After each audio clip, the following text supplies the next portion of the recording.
think we are live. So, hello everybody. Good morning, good afternoon, good evening. This is the closing session of our conference. It's a great pleasure to introduce you, or perhaps just to reintroduce you to Professors James Conant and Stephen Mulhall. Professor James Conant is a Chester District Professor of Humanities at UChicago and Humboldt Professor at the University of Leipzig. He works broadly in philosophy and has published articles on topics in philosophical logic, epistemology, philosophy of language, philosophy of mind, aesthetics, German idealism, and the history of analytic philosophy, among other areas. The topic of his presentation is the invisibility of directorial perfection, Hitchcock's cycle, and the respondent will be Professor Stephen Mulhall. Professor Mulhall is a Russell H. Carpenter Fellow and tutor of philosophy at Oxford, New College, Oxford. His interests include Wittgenstein, Heidegger, and Nietzsche, the philosophy of religion, and the relation between philosophy and the arts, especially film and literature. His most recent publications are The Great Riddle, Wittgenstein Nonsense, Theology and Philosophy, On Film, 3rd edition, and The Ascetic Ideal, Genealogies of Life Denial in Religion, Morality, Art, Science, and Philosophy. As I said, it's a great pleasure to have you both here. I just want to use a little minute here to acknowledge my own personal debt to both of you. I would probably not be here or co-hosting a conference on Cavell if it weren't for both of you. I think the first work from Mulhall that I read was a paper of his about Blade Runner that I found somewhere on the internet. And he used Cavell, Wittgenstein, and some other references to discuss one of my favorite movies, perhaps my favorite movie. And that was a revelation to me that we could do such a thing, talk about movies that way. And then I went to Oxford for part of my PhD, and I had the opportunity of discussing some of the chapters of my dissertation on Wittgenstein. And those discussions that we had were really important to me, and I still remember them fondly. And then Jim, I first read his work on Wittgenstein, and I knew him as a resolute reader of Wittgenstein, the Tractatus.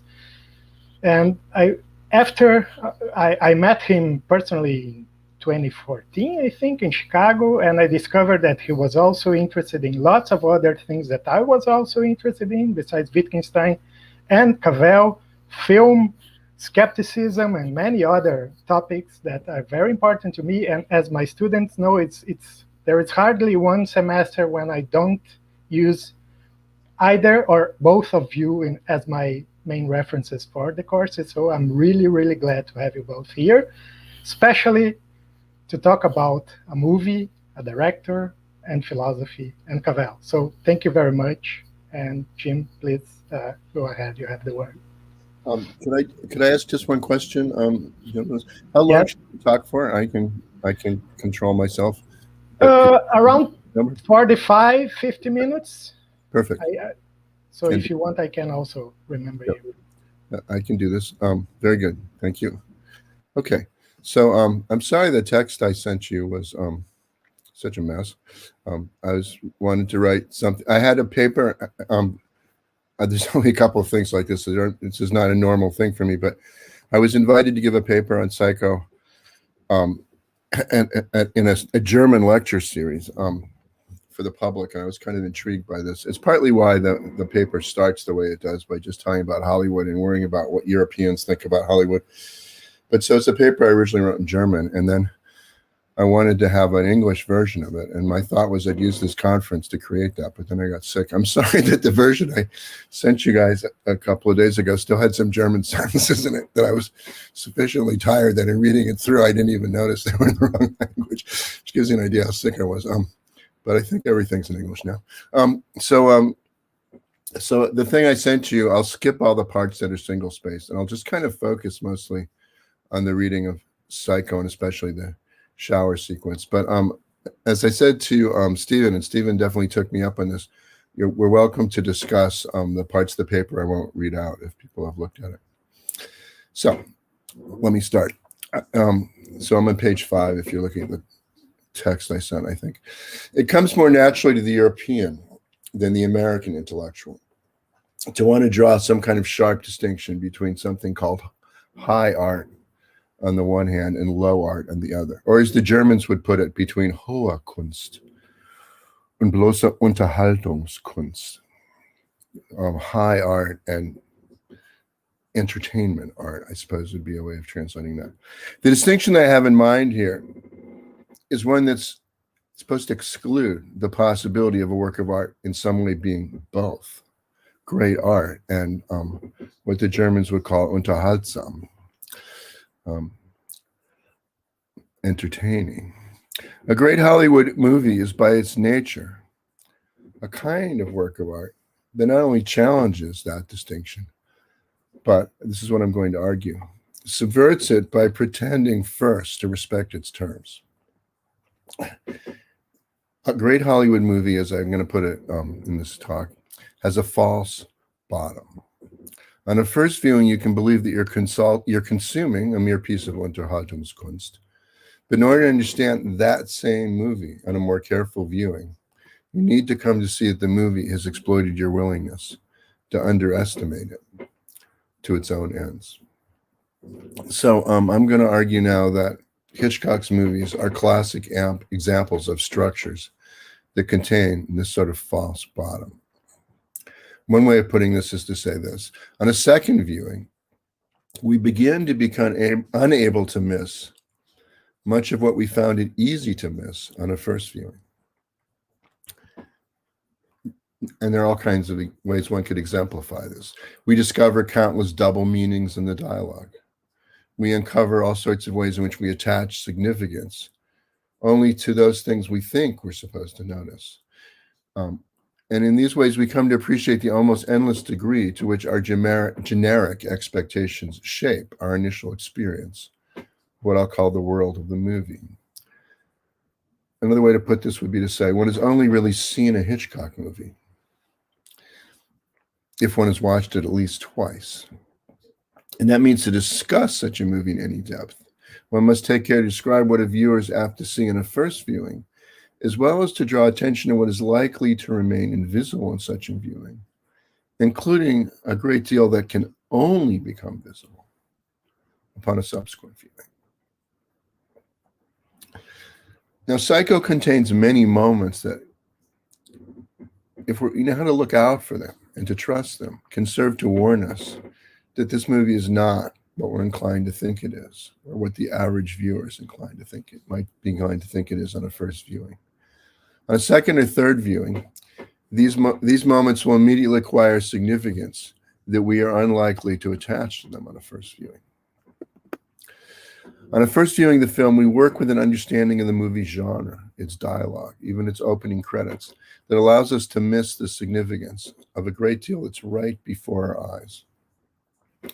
I make this point with respect to the credits and how even if we just watch the credits carefully, we would have reasons to worry about things that we might not notice. A topic on which Cavell and Pippin concern themselves relatively little. I talk about Cavell and Pippin in the preamble, and their conception of genre is what I call the overt intermingling of genres, or a kind of painstaking engagement of generic expectations by a movie that has no intention to confining itself over the course of its full development to anything like an exploration simply of the internal possibilities of that genre, the one in which it initially appears to participate. But many of Hitchcock's films do this, and Psycho is an example. And the way he does this kind of equivocal and internally subversive relation to existing film genres is characteristic of a very particular genre of movies that, for lack of a better word for the moment, I'll just call the Hitchcock movie. And I'm interested in the ways in which, in this respect, Psycho is a typical Hitchcock movie. Not every thing that Hitchcock made is, in this sense, a full-blown instance of a Hitchcock movie, but there's a lot of them. And I have a few remarks about Vertigo here, but Psycho is going to be my example. What I do next in the paper, and I think I'll skip a bit of this too, is I adduce various respects in which this film engages all of our expectations for the film noir. The way it starts out makes it appear clear that what we must be watching is a film noir. I quote Robert Pippin on this. In some of the features he spells out. And then I say at its outset, Psycho appears to present us with an instance of that genre film, the one that Pippin seeks to delineate in that enumeration of generic features of the film noir that I quote from him. That is, Psycho appears to satisfy each of the earmarks of that genre. Early into a first viewing of the movie, the crime around which the action Psycho seems destined to revolve is Marion Crane's theft of the money from one of her boss's clients. As each twist in the plot cascades into the next, the central interest of the plot would appear to be one that pivots around the ever-ramifying consequences of this one act, which she just seems to get in more and more trouble each thing she does. The larger social context of her crime, the one that matters for Pippin on his account of the film noir, the historical American world, if you will, in which the action takes place, appears to be at least as bleak and amoral as her deed herself. And her impulsive crime notwithstanding, she continues to strike us within that world as by far the most attentive character anywhere in sight. Indeed, no small part of the reason why her initial theft of a considerable sum of money is so laughably easy for her to perpetrate is precisely because she's regarded by those who know her to be a paragon of decency, stability, and responsibility. Yet, in a matter of a few moments, through a single reckless act, she's transformed, right before her eyes, from a reliable office worker into a criminal on the run, terrified by the mere sight of a policeman. In taking ourselves to understand the sorts of things that I'm giving examples of here, we take ourselves, as we begin to watch Vertigo for the first time, to know which genre of film we find ourselves in. We quickly fall into assuming that we know more or less what awaits us. That is, we take ourselves to understand at least the rough shape of the horizon and possibilities for what can happen in the world of this movie. And it's not easy to count the sheer number of misapprehensions we thereby, in making that one assumption, fall under all at once. The false bottom that's created in this way, by the creating and defeating of generic expectations, is just the beginning of the myriad ways in which Hollywood movies seek to invite us to underestimate them. A much more local but equally characteristic device can be seen in the countless moments of dialogue with double meanings that can be found in any good classic Hollywood movie, be it a noir, a western, or romantic comedy. Hitchcock's particularly relentless in the use he makes of such double-edged moments, of superficially, apparently innocent conversational banter. A line is delivered, which in a first viewing of the movie we take ourselves to understand. On a second and further subsequent viewing, we suddenly hear an undertow of irony in that line, a hidden meaning which can only become fully audible once we appreciate how far the apparent world of the movie is from its actual reality. Sometimes the irony can lie in a way in which a line in which we construe it in a very literal way admits of a far more interesting or alarming figurative reading. I think this is the more typical way in which this happens in Hollywood films. But in Hitchcock films, more often than not, it works the other way around. It's a function of the way in which an all too familiar turn of speech, one which we naturally assumed is to be understood figuratively, that is, our ordinary understanding of it has a kind of dead metaphor in it, suddenly admits of a far more interesting or alarming super literal understanding, a reading that upon its discovery on some further viewing of the movie may stop us in our tracks. Indeed, the task of understanding a line of dialogue in a Hitchcock film is often a matter of construing a particular expression or turn of phrase in a far more literal way than you ever have before, as if you were coming to understand what that particular set of words really means for the very first time in your life. When Norman says to Marion about the Bates Hotel, "We keep on lighting the lights and following the formalities," we think we've plumbed the depths of this line at a first hearing. When Norman says, "My mother's not quite herself today," we think we know what he means. When Norman comes to the topic of private traps and says, "And none of us can ever get out, we scratch and we claw, not only at the air, but only at the air, only at each other. And for all of it, we never budge an inch," unquote. We think he is speaking hyperbolically. It is only upon a second or third viewing of the film that we might suddenly be struck in a manner that's apt to cause us either to laugh out loud or gasp that each of the things that he says here quite literally true. Mother literally is not quite herself today. One mark of a great work of art is the way in which it seems to unfold within itself an infinite degree of intention, far more than anyone, it seems, could have possibly managed to place into an artifact crafted by mere human hands. So that every aspect of the work appears to contribute in some essential way to its overall unity of meaning. If we're talking about a great poem, this means that the resulting whole seems to require that just these words be spoken in just this order, each one recurring precisely where and how it does, with just these possibilities of alluding to or withholding what is said, with just these assonances and dissonances, with just this rhythm and meter, just this length of line, or duration of line, or duration of rhyme, or lyricism, or pathos, or degree of refusal or restraint with regard to any or all of the above.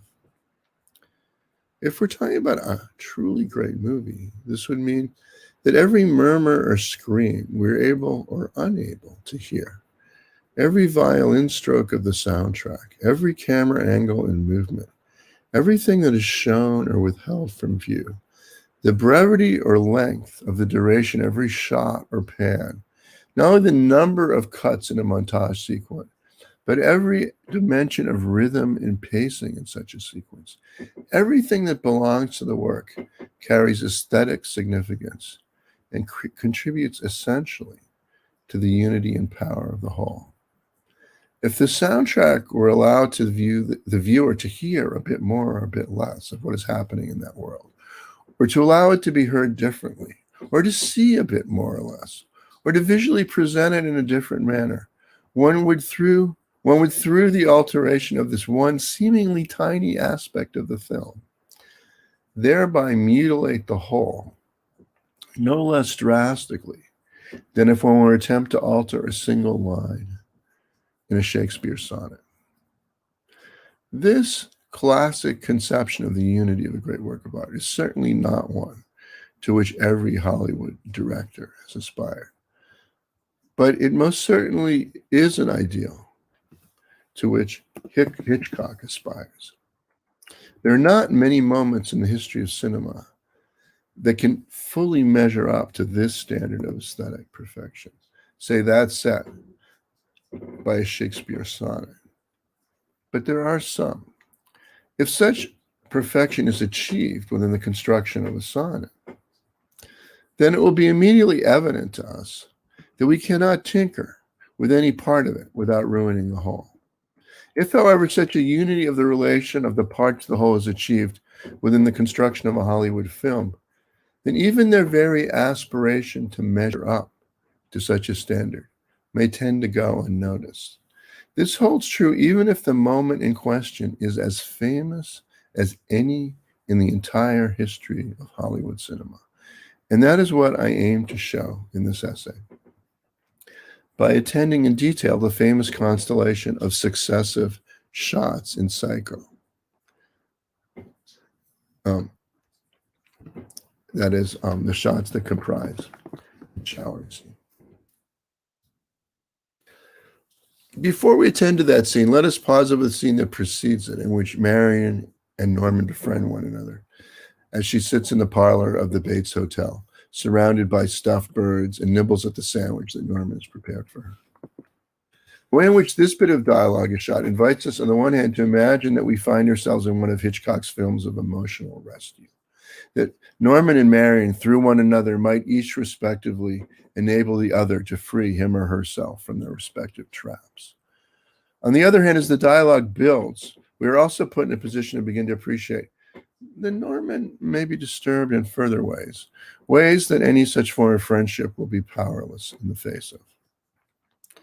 On a first viewing of this scene, it is likely that, though we momentarily sense this presence of a darker undercurrent, we nonetheless permit our sense of what is occasionally disturbing in Norman's modes of expression to be eclipsed by our sense that what we are presented with here are the first glimpses of something that smacks of friendship, of a human encounter in which two lonely protagonists allow each other to appear vulnerable. Now, this permits us to realize various things. One is how little friendship there's been in the film until now.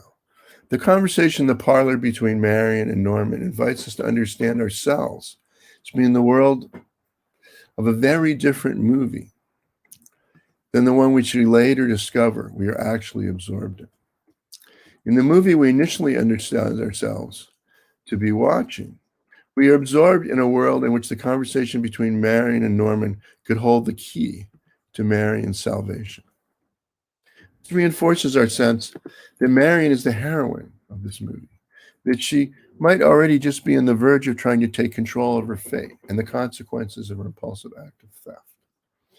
The beginning of our first distinct glimmer of a darker undercurrent comes when Marion wonders whether Norman's mother can be put someplace. To this question, Norman responds, "A madhouse?" We begin to see a new side of Norman as he goes on. "I couldn't do that. It would be like burying her. I don't hate her. I hate what she has become. I hate her illness." Every one of these lines, upon a further viewing, will come to admit of a more literal reading than any we had initially deemed possible. We'll come to appreciate more than one sense in which Marion's proposal that he put his mother someplace is quite literally something Norman cannot do. Insofar as there is something that literally satisfies this description that someone might be able to do, putting her someplace, it would not just be like burying her, rather it would involve their literally burying her, remedying the fact that, as we later learn, the grave bearing her name in the local cemetery is empty. The climax of our first distinct glimmer of this darker undercurrent comes with Norman's next words. "We all go a little mad sometimes, haven't you?" But on a first viewing, we're apt to try to rein in our conception of just how mad you need to have gone in order to count as going a little mad. If we can keep our conception of madness sufficiently reined in, then Norman Bates will here simply seem to echo Robert Pippin's fundamental thesis about film noir, namely that in the wake of a single impulsive act, such as Marion succumbing to her sudden urge to make off with the money, the following general proposition might reveal itself to be no less true of you or me than it is of a particular character who represents the prototypical noir protagonist. Characters who had been righteous, stable, and paragons of responsibility all their adult lives are, in such movies, seamlessly and quite believably transformed in a few seconds into reckless, dangerous, and even murderous types. That's Pippin on the film noir. So on this first reading, in accordance with our initial generic expectations of Norman's remark, we all go a little mad sometimes, haven't you? What it means is we all have the capacity to do something which, with a bit of bad luck, could cause us to become the counterpart of a protagonist in a film noir. As we later, upon subsequent viewings, come to appreciate how this remark might serve as a motto for the movie as a whole, we'll find ourselves drawn to more radically literal construals of the significance of this line. Now, that's just a handful of quick examples of how, in some further viewing of the film, one can begin to appreciate how the false bottom in the movie, on the one hand, and its exploitation of noir conventions on the other, neatly dovetail with one another. The task of discovering how this remark of Norman's, and a great many others, about finding that one is no longer oneself today, about not hating someone else, but only who they have become, and so on. These remarks admit of at least two different readings. One that allows it to epitomize a classic noir problematic, and one that allows it to crystallize the thematics of this Hitchcock film. And coming to discover this is not independent of the task of coming to appreciate how this movie exploits a handful of central conventions of the noir in order to confer an entirely new meaning on them, one that explodes the genre from within. The reading of the sentence that we need to work our way towards upon some subsequent viewing in order to understand the world of this movie and fathom its genre will need to come close to being the opposite of the reading of Norman's remark. We all go a little mad sometimes, haven't you? That Marion herself immediately arrives at. The film thereby performs one of its characteristic double movements, obscuring from view in a first viewing what sort of movie it is that we are watching, while simultaneously preparing the way for our discovery on a further viewing of a scorching irony. For Norman's utterance of that sentence initially appears to have nothing less than an almost magically therapeutic effect on our protagonist. She breaks into a wonderful smile after he says this. It's as if this line helps her to see the folly of what she's done. This line frees her from her trap. When she eventually responds to it, she says, "I'd like to go back and try to pull myself out of it. Back to Phoenix." She confesses all sorts of things in this remark, and goes on to confess others, like that her real name is Marion Crane. So this really does seem, after all, on a first viewing, to be a movie whose action will turn on a tale of emotional rescue. The ingredients for such a plot will seem to be fully in place now. This does not mean that some horrific plot twist will not foible Marion's happy intention to go back to Phoenix and try to pull herself out of it. But it does mean that we have come to acquire a certain horizon of expectations, a certain conception of what may count as a case of their fulfillment or frustration, within which the plot of the movie can now play. Against this horizons, questions such as the following gain pertinence. If Marion went back and returned the money, what would happen to her? And we later learn, in one of the ways Psycho deepens our subsequent sense of irony, that indeed the victims of the crime, we only learn this after she's dead, are willing not to press charges as long as the money is returned. Until now, the film has been about Marion Crane, the consequences of her impulsive act. She's committed a foolish crime, has gone a little crazy. But we all go a little crazy sometimes. But she has, with Norman's help, managed to begin to free herself from the trap into which she's placed herself. It's evident that the camera likes her and that we're supposed to like her. Given the conventions of Hollywood, it's also clear that she is the star of the film. She has been on the screen almost all the time for the first 40 minutes of the action of the movie. If we know anything about how such movies work, surely we know this. This movie is about her. If we know anything about a Hollywood movie, we take ourselves to know other such things, such as this. We need to keep our eyes on that pile of money wrapped in a newspaper back in our hotel room. Whatever exactly this movie is about, whatever happens to that money will matter. These are just a few of the examples of the sorts of things we think we know 40 minutes into watching this movie. The last time we see Marion Crane fully acting under her own power, she steps into the shower, ready to purge herself of her crime and wash herself clean. From that point on, we are gradually deprived, step by step, as the action unfolds, of each one of these things we unreflectively took ourselves to be able to know about what sort of movie it is that we are watching. It is in this, among others, that the shower scene constitutes the pivotal moment in the structure of Psycho, dividing the movie not only on a first viewing into a first part and a second part, but also on a second viewing, as we come to watch an entirely different first part of the movie than the one we saw or heard on our first viewing, thereby preparing the experience for a completely new experience of how the second part completes the first. Hitchcock's often rightly called a master of detail, and the shower sequence is arguably the most rigorously premeditated and designed scene to be found in his work up until that point in his career. 78 pieces of film make up the 45-second sequence. In order to make this bit of movie, he had to storyboard it shot by shot. The task of fully and accurately describing the scene is therefore not an easy one. It requires distinguishing all sorts of things, among others, what we are likely to see from what there is to be seen, what we're likely to see in a first viewing from what there is to be seen on a second, and so forth. What we are likely to see will depend, among other things, upon whether in the midst of the first or the second or the third viewing, it is indeed likely to require that at least a third viewing take place for one to sufficiently detach oneself from one's engrossment in the world of the movie to be able to even begin to notice all that is extraordinary in the manner in which our access to that world is mediated through the manner of construction of the scene. Let me just begin by noting some of what we do not see.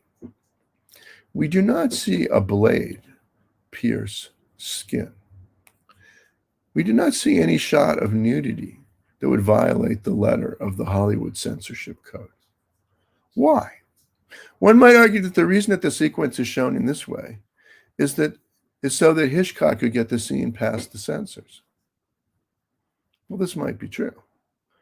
But to think that this is the whole explanation would be to sorely underestimate the artistic accomplishment of this scene.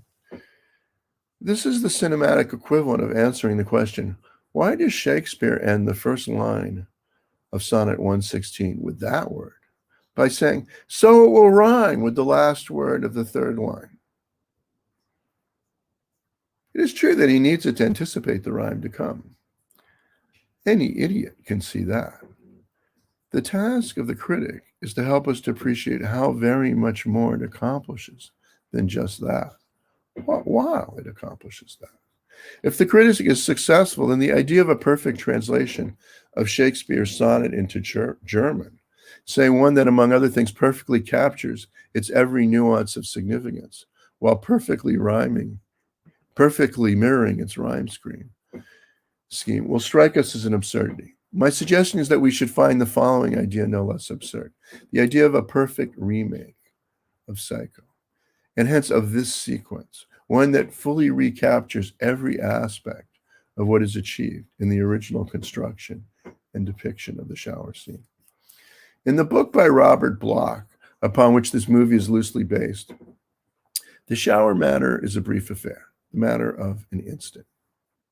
The Norman Bates character kills the Marion Crane character, a single, well-placed thrust of the knife. The cinematic equivalent of this manner of depicting the murder would last a single second as we watch and perhaps hear the knife penetrate her body.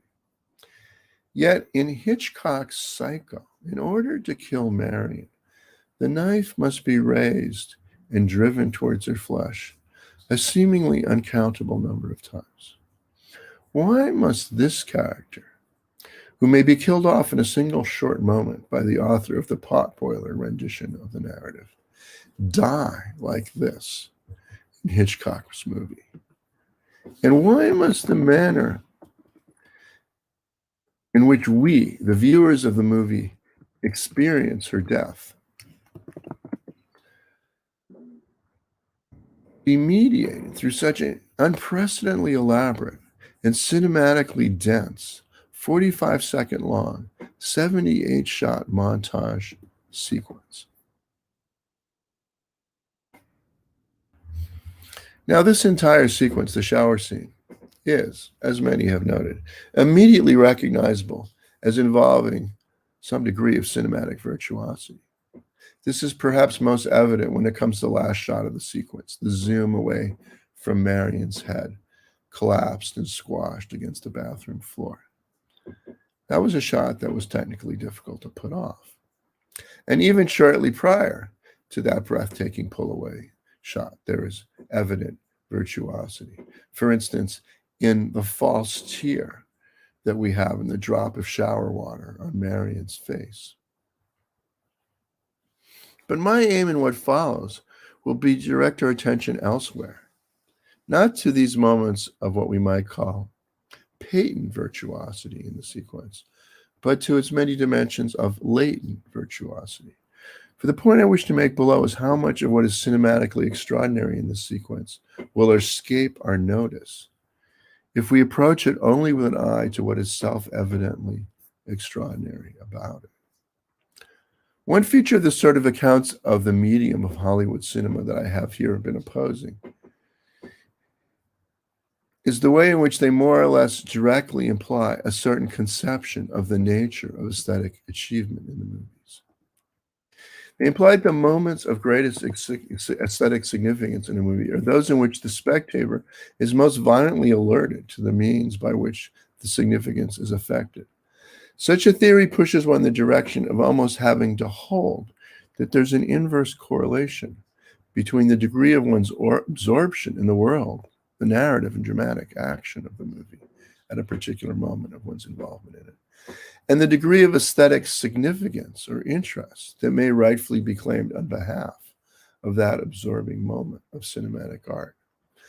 This pushes one in the direction not just of being attentively disposed, as a fine critic would be, to linger over moments of patent, yet nonetheless genuine, cinematic virtuosity, such as the false tear in Marion's inexpressive face. It can also push bad, so-called theorists of film, much further, into forms of altogether poor criticism, born of bad theory. Such theoretically top-heavy forms of criticism tend to commit themselves in advance to theoretically privileging what we might call cinematically theatricalized moments of filmmaking. Moments that interrupt our absorption in the world of the movie, precisely in order to call attention to themselves as somehow meta or self-reflection, or otherwise ostentatiously philosophically pregnant in some way. It's not an accident that those film theorists who love such movies, ones that appear to have been made with the needs of such a film theorist foremost in mind, also tend to love Hitchcock's films. But in so doing, they often tend to mistake what is comparatively shallow in Hitchcock's layering of cinematic structure and meaning for its depths. Okay, now I want to attend more closely to certain features of the shower sequence in Psycho. One, namely those that depend upon what I'm here calling its latent virtuosity. First, let us consider for a moment what this episode would have had to have been like if it had been filmed in a more continuous manner, without montage, with a comparatively stable point of view. The most immediate consequence of this is that it would have been difficult to avoid a fairly graphic and stomach-turning depiction of tremendous violence and carnage. For the scene to fulfill the purposes Hitchcock requires of it, the details of the brutality of the scene unfolding before our eyes must take place largely in our imagination. For what we are directly given to see, though it conveys a forceful understanding of the form of the event as one that is horrible and brutal, almost entirely abstracts from the sensible matter that would allow us to immediately, visually or orally apprehend it as such. This is a characteristic hallmark of Hitchcock's art, to terrify us all the more by placing us in a perfectly measured degree of indirection in our relation to that which terrifies us, thereby allowing it to take hold of our imagination in a way in which a direct glimpse of it never could. One might sum up the governing maxim of this dimension of Hitchcock's craft as follows: never directly show the viewer anything that will detract from the power of what she will experience if she must fill in what she sees through the work of imagination.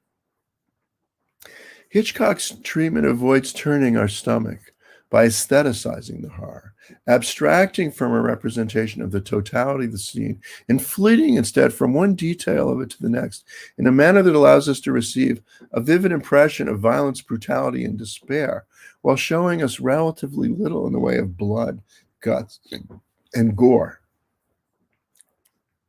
There's much that could be said in this connection about what we do not see that another director might have shown. We do not see Marion's injuries. We do not see blood pulsating from her wounds. And there is much to be said about what we do see, which another director would not have the camera dwell on. The shower head, the drain, the blood shown only when highly diluted with water and swirling down the drain. This forceful conveying an impression of violence, brutality, and despair in the absence of any focal depiction of the physical trauma sustained allows a maximum of shock to be communicated via the intellectual and emotional registers of our understanding of what is presently happening in the world of the movie, while provoking relatively minimal immediate physical revulsion and recoil from the details of what is happening in that world, in the moments of it, which we are actually permitted to see. This gap between what we see of and what we understand to be happening in the world of the movie is the space in which the real action of the movie itself unfolds. But there's much else that this scene accomplishes in the context of the movie. Here are three comparatively obvious descriptions of tasks it must accomplish. 1, a transition in default point of view. 2, a concealment of the identity of the murderer. And 3, an appreciation of an absorption in not only of what has happened, but of its significance. It must give us time to absorb the significance of what we're seeing. When I say it's obvious it accomplishes these tasks, then that itself is an observation whose obviousness is available only to someone who's already seen the entirety of the movie at once. Hence, on a first viewing of the movie, even these most obvious aspects of what the sequence must accomplish are in no way apparent to a viewer. These dimensions of filmic virtuosity can only emerge from their latency phase and gradually become fully in focus for us over the course of second, third, and fourth viewings. One reason that it's not merely fitting but necessary that Marion not be disposed of in a cinematically banal, temporally punctate, and visually straightforward manner is the following. The shower scene must negotiate what I've called a transition in the meaning of the default point of view shot, and hence in the locus of identification for the viewer. The meaning of a default point of view shot in the movie until now has been that of Marion Crane. Its meaning must now be caused to shift so it can be identified with that of Norman Bates. Until now, the central character of the movie has been Marion. She's about to leave this world. The shock we undergo is not merely because a character in this world is dying in a horrific fashion, but because the center of subjectivity that has mediated our access to this world is before our eyes, taking leave of it, threatening not merely the physical death of our heroine, but the ontological death of the world of the movie. Gradually, over the course of the montage, most likely on a first viewing without our realizing it, what we see is refracted less and less through Marion's subjectivity and more through that of the murderer. The point of view were merely a literal or even just approximate seeing things from the angle in which the manner in which they appear when seen through someone's eyes, then such a transition of default point of view could not be as seamlessly affected as it is in the course of this sequence. While our viewpoint in terms of what we see may appear merely to jump violently about, the viewpoint through which we see is being subtly renegotiated, and we accept this renegotiation. While being distracted by what is happening in the world of the movie, we alter the manner through which our access to this world is configured. A close description of the construction of the shower sequence, therefore, would register how the implicit point of view of the shots within the montage sequence serve to facilitate this transfer to a new mediating center of consciousness. Norman's way of expressing what we eventually take to have happened here and how one ought to react to it once this transfer has been completed is summed up by his distressed cry upon apparently discovering Marian's corpse on the floor of the bathroom. Norman cries out, "Mother! Oh God, Mother!" And this is how we understand what has happened, not from Marian's point of view. Now we come to a further end that the construction of the scene must serve, one of effectively serving to conceal the identity of the murder without, as I will call it, cheating. We thereby come again to a point in our description of the scene in which we must carefully distinguish between what we will take ourselves to see in a first viewing and what we will go on to try to discover we can see on a second viewing. This can be made clear through a thought experiment. What would it mean to be given a maximally perspicuous view of this scene? What would we then see? Well, if there were a single sustained non-close-up depicting the event of the murder, we would have no difficulty identifying the murderer. It's important that on a first viewing, we are enabled to rest with our assumption that the murderer is simply the mother. That assumption has been carefully prepared. We so effortlessly fall into making it that we are not conscious of the extent to which the camera is withholding from us any single fully crisp view of her, serves to blind us to what might otherwise be clearly discernible aspects of the outline of the perpetrator we are given to see. The beauty about Hitchcock is, as I have said here, that he doesn't cheat. On a further viewing, on a second viewing already, if we're attentive, we're able to see all that we missed in this connection on a first viewing. We're able to see that the murderer has this mien of a spry, lean, upright young man, significantly taller than Marian, able to thrust the knife from above down upon her, while garbed in clothing most unbefitting anyone in 1950s rural California of his gender, build, and age. This dimension of the genre of the Hitchcock movie, its refusal to cheat, reaches its highest pinnacle, I think, in Vertigo, and I say a bit about what I mean by that. Now, on a further viewing of the shower scene,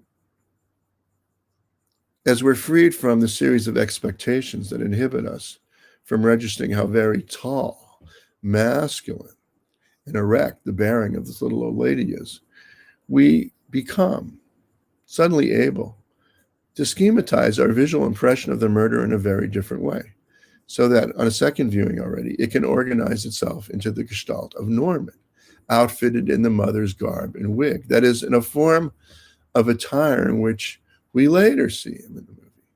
What is withheld from view is therefore not literally invisible.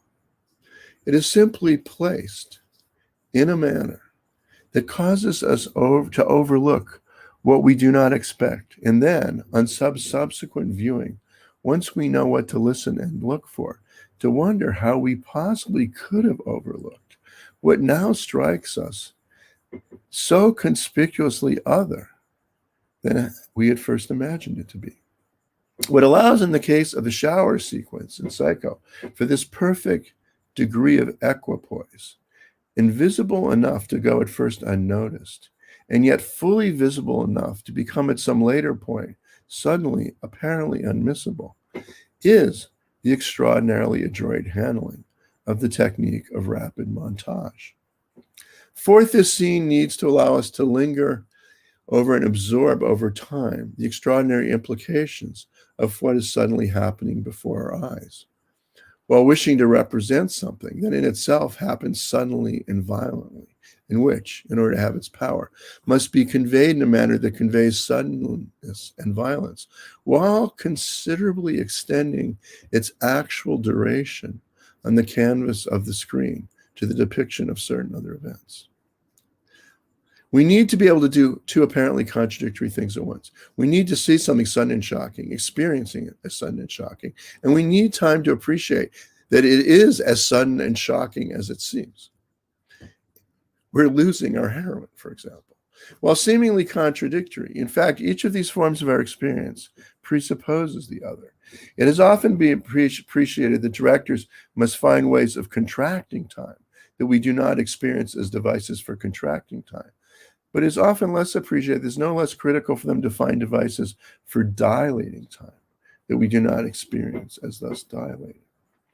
Fifth, in this scene, additional, further, silent steps are taken to subvert the film noir genre from within and prepare the way for the revelation of a previously unsuspected adjacent genre. It is at this point that part 2 of Psycho really begins. In the series of moments that follow the shower sequence, moments in which we realize that we are no longer simply in a film noir, that the stolen money is a MacGuffin, that we are no more able to fully fathom the relation between the genre film we take ourselves to be watching and the one that we are actually watching, and are able to fathom the relation between Norman and his mother. The transition of viewpoint and identification for the viewer from Marion to Norman, from a character with which the viewer, as she gets to know her, is increasingly able to identify, to one that increasingly eludes her capacity for identification, namely Norman, or Norman/mother. This transition of viewpoint presages this more profound and even less navigable transition from a genre of film in which the viewer can find her feet and feel at home, to one whose dimensions defy encapsulation in any readily known innumerable set of generic earmarks belonging to any antecedently available genre. Now, let me just summarize, and I'll just stop with that and let the rest of the paper remain on paper. So here are the 5 moments that I've said, the 5 tasks I've said. The shower sequence is constructed and depicted in a manner to accomplish without our being able to notice this on a first viewing. First, there's a transition from one organizing center of narrative subjectivity to another. Second, there's this dilation of the temporality of the scene. Third, there's the aestheticization of the horror. Fourth, there's this, on a first viewing at least, concealment of the identity of the murderer, a withholding of our notice of it. Fifth, there's this insinuation of a false bottom in the movie's generic structure. These are all examples of ways in which, as I want to put it, we have forms of latent virtuosity. On a third or fourth viewing, we may come to appreciate the artfulness of technique, the efficiency of means, and the breathtaking simultaneity with which all 5 of these desiderata are realized in this one sequence of rapid montage.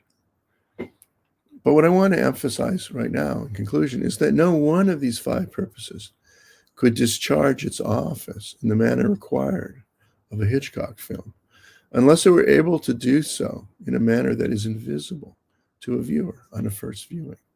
All that is apt to strike us on a first viewing of this notoriously famous scene is just that we've watched something that is self-evidently virtuosic, while failing to appreciate how that dazzling impression itself, its apparent self-evidence, serves to deflect our attention from where the real cinematic virtuosity lies, namely the extent to which the above 5 crucial maneuvers in the director's conjuring game are performed so as not to strike us at all.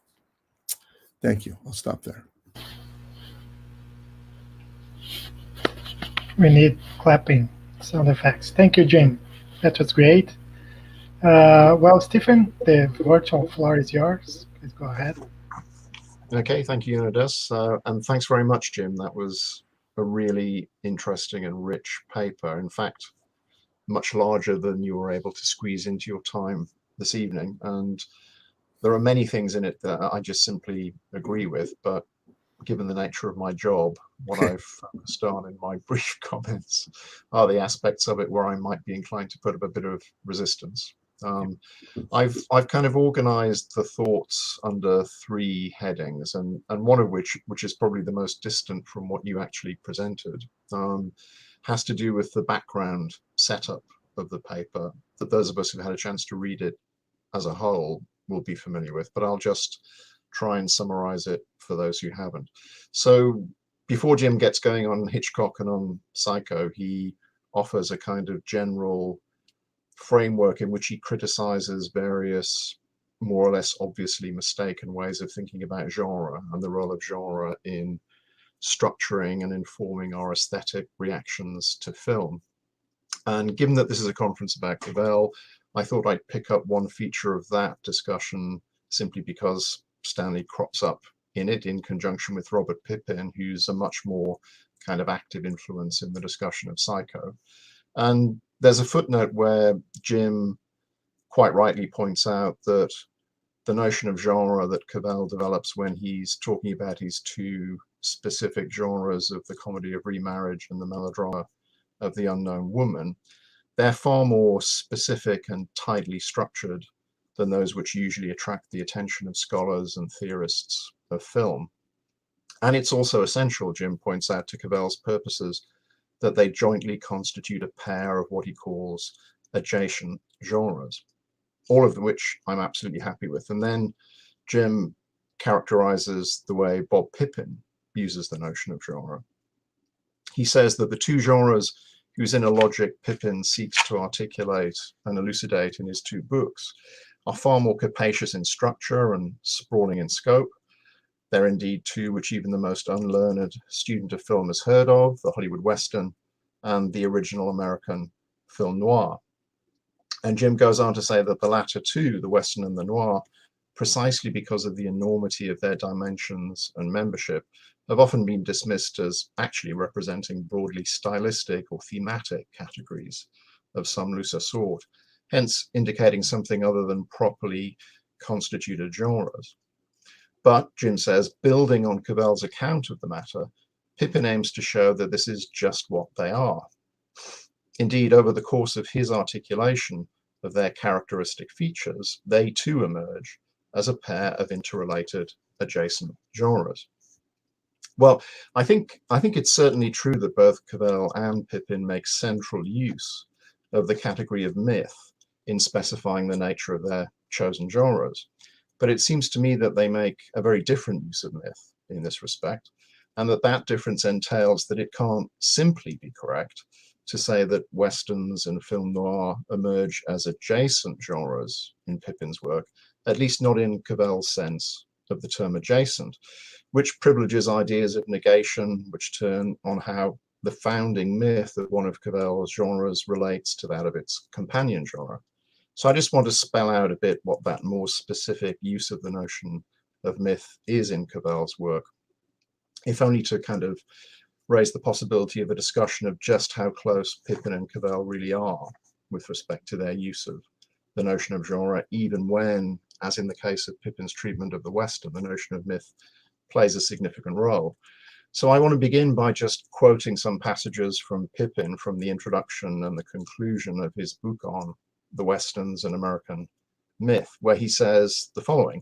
He says that mythic accounts are about events in the remote past of decisive significance for the present, often about foundings, and they assume that the course of these events is the result of actions undertaken by heroes of superhuman abilities. The tone is one of elevated seriousness, so the form of such mythic storytelling is usually epic. And then he says in the conclusion to the book, I've suggested that the great Hollywood Westerns present in a recognizably mythic form dimensions of an American self-understanding that's of great relevance to the question of the nature of the political in the American imaginary. I also wanted to suggest that such movies in many instances embody and present not just such a mythical self-understanding, because in ways that are technically subtle and somewhat elusive, some films also embody a kind of reflection about such mythological and epic self-understanding, and occasionally sound a kind of warning about it. Sometimes it's the idealizations in the mythic narrative, themselves some sort of compensation for the absence of a long common historical tradition, which in a regressive way prevent a view of a more sober, realistic, pacific, and reconciled modern secular life. In this self-reflective, somewhat modernist moment, some films can even be said to be about the end of the Western itself. the waning power of these narrative myths in our collective imaginary, the growing irrelevance, even if continued grip, of such stories in our political self-image.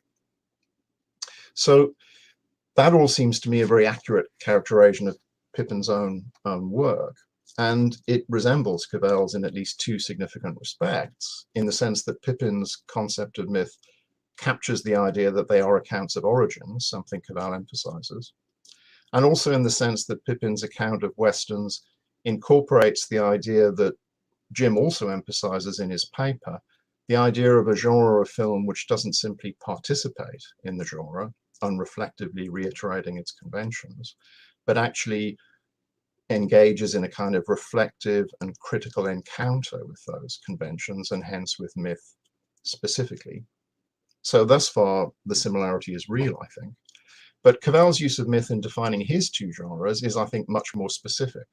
And it makes that notion of genre in relation to the comedies and the melodramas, I think, extremely idiosyncratic in a way that Pippin, I think, doesn't follow, at least on my reading of the book on Westerns and indeed the one on film noir. So let me just kind of summarize what I take Cavell's view about myth in its relation to the comedies and the melodramas to be. The first thing that Cavell emphasizes is that each telling of a myth is a retelling of it. The remarriage myth, as Cavell tells it, for example, patently offers a psychoanalytically informed retelling of the Christian myth of the Garden of Eden, just as the Lady Eve offers its own retelling of that myth, and just as Freud elsewhere retells what we might think of as the original Greek myth of Oedipus. But of course, Sophocles presents his own account of Oedipus as a recounting of an ancient tale, one always already familiar to his audience and their predecessors, hence as an inherited account of the otherwise unaccountable origins of their community. After all, as Cavell says elsewhere, myths will generally deal with origins that no one can have been present at. And if no one was or could have been present at the true beginning of the cosmos, the polis, or distinctively human life, then second-hand accounts, that is, accounts which present themselves as recountings, as new versions of an absent earlier one, are the best we could possibly have, and in that sense aren't really second-hand at all, since it makes no sense to talk of the original or first-hand version. Cavell, on my reading, applies this point in the present context in two ways. By all but declaring in his recounting of the myth of remarriage that the pair who are its concern have an essentially mythological understanding of the unaccountable origin of their own relationship, and by explicitly asserting that each member of the genre that inherits this myth constitutes a retelling of it. In other words, each member of the remarriage genre embodies a way of making sense of its identifying myth's way of making sense of things, of marriage, but also, in the terms of Cavell's construction of it, of sexuality, society, desire, separateness, finitude, and so on. Each such critical evaluation therefore amounts to a critical evaluation of the interpretations of all its fellow members, a view of the myth that is also a view of all the other views of that myth. Given that all accounts of a myth are recountings of it, Cavell's construction of it is likewise an interpretation or a vision. Since there can't be an unchanging essence of the relevant myth, an original version, Cavell's account is just as much a reconstructive version of it as are the versions embodied in any of the films. It is accordingly on exactly the same level, hermeneutically speaking, as the films it interprets, except that it's only arrived at by virtue of interpreting those films, that is, by individual acts of criticism of those individual acts of criticism. Finally, what those individual readings reveal, however provisionally, about the situation of the pairs in those comedies provide the terms in which Cavell characterizes the situation of the comedies themselves, understood as members of this genre as medium. The pairs in the comedies engage in a conversation about how best to account for the unaccountable origins of their relationship. And it's in coming to appreciate this that Cavell is enabled to appreciate how each comedy engages with the other comedies in a critical conversation about the best available account of their own founding and unifying mythological inheritance.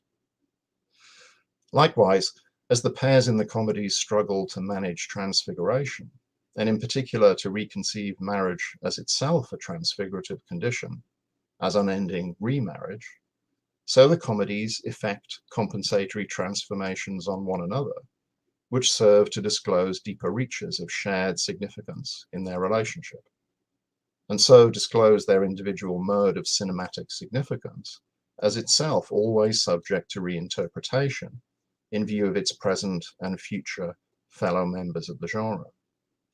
One might say, just as the mode of being of the pairs in the comedies aspires to be one of continuous becoming, so the mode of being of the members of this and all genre as medium stands revealed as one of continuous becoming, as its meaning unendingly unfolds in view of future developments of the genre and of its critical reception.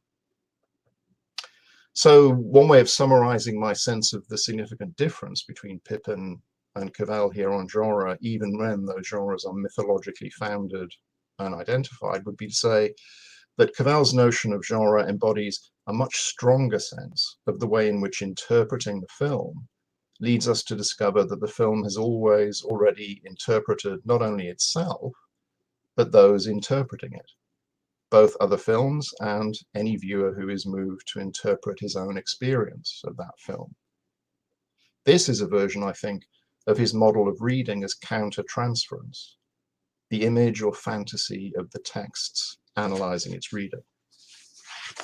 Okay, so that's a very general background response to one part of Jim's paper. Now I want to kind of focus more precisely on what we heard tonight.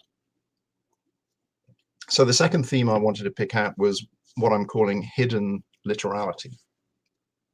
And this is a theme that Jim emphasized, a point he wanted to make about the nature of Hitchcock dialogue and its double-edged construction.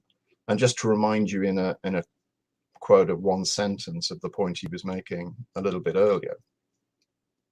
In Hitchcock films, more often than not, this double aspect works the other way round. It's a function of the way in which an all too familiar turn of speech, one which we had naturally assumed is to be understood figuratively, suddenly admits of a far more interesting or alarming superliteral understanding.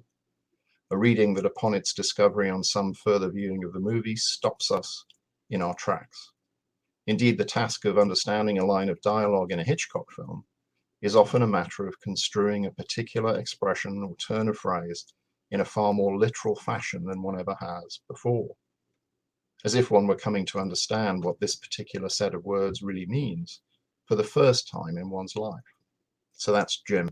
And that seems to me a really interesting and insightful way of thinking, not just about Psycho, but about Hitchcock's films more generally. But it also, given the context of this conference, reminded me quite strongly of Cavell's concept of Beckett's strategy of hidden literality, which he articulates in his essay on Endgame in Must We Mean What We Say?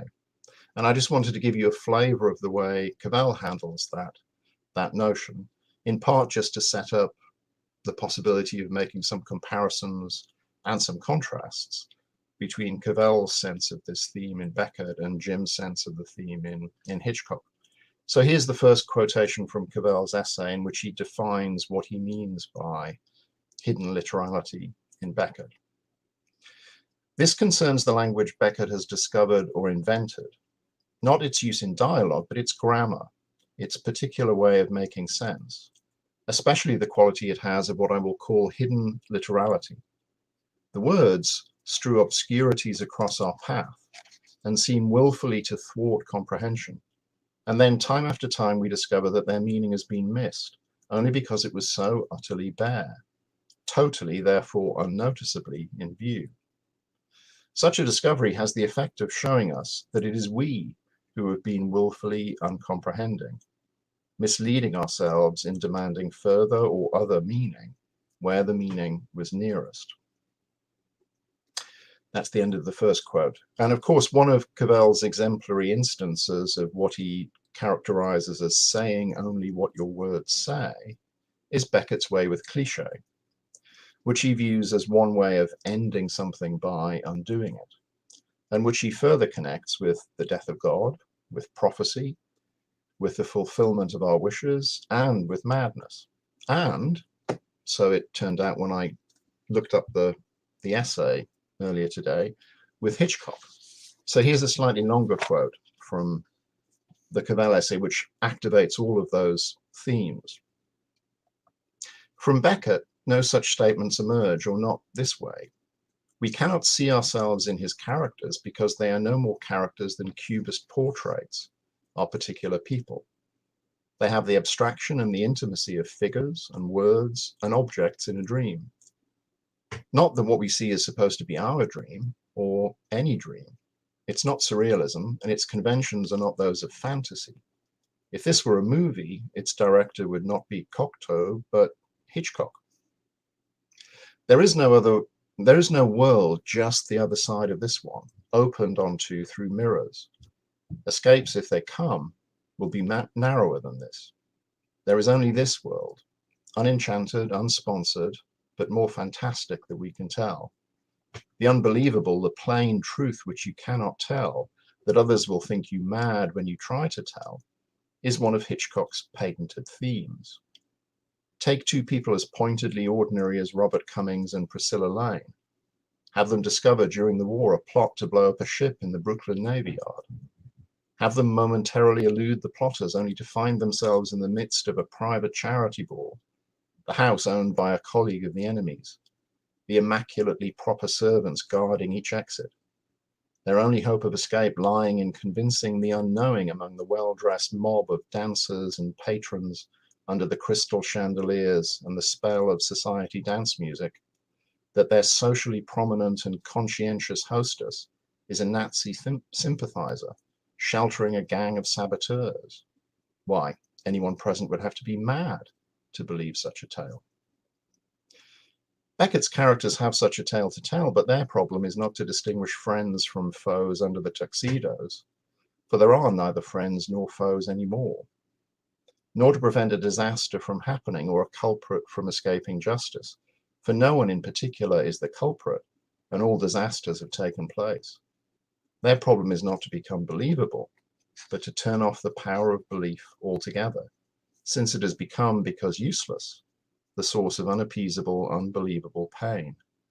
Suspense is for Hitchcock what faith is for the Christian, an ultimate metaphysical category, directing life's journey and making the universe come clear and clean at the end.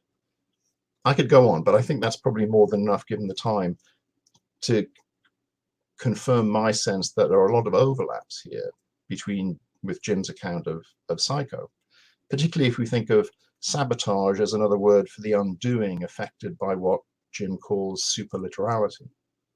But the point of the comparison also lies in the way it highlights specific differences between Jim and Stanley here.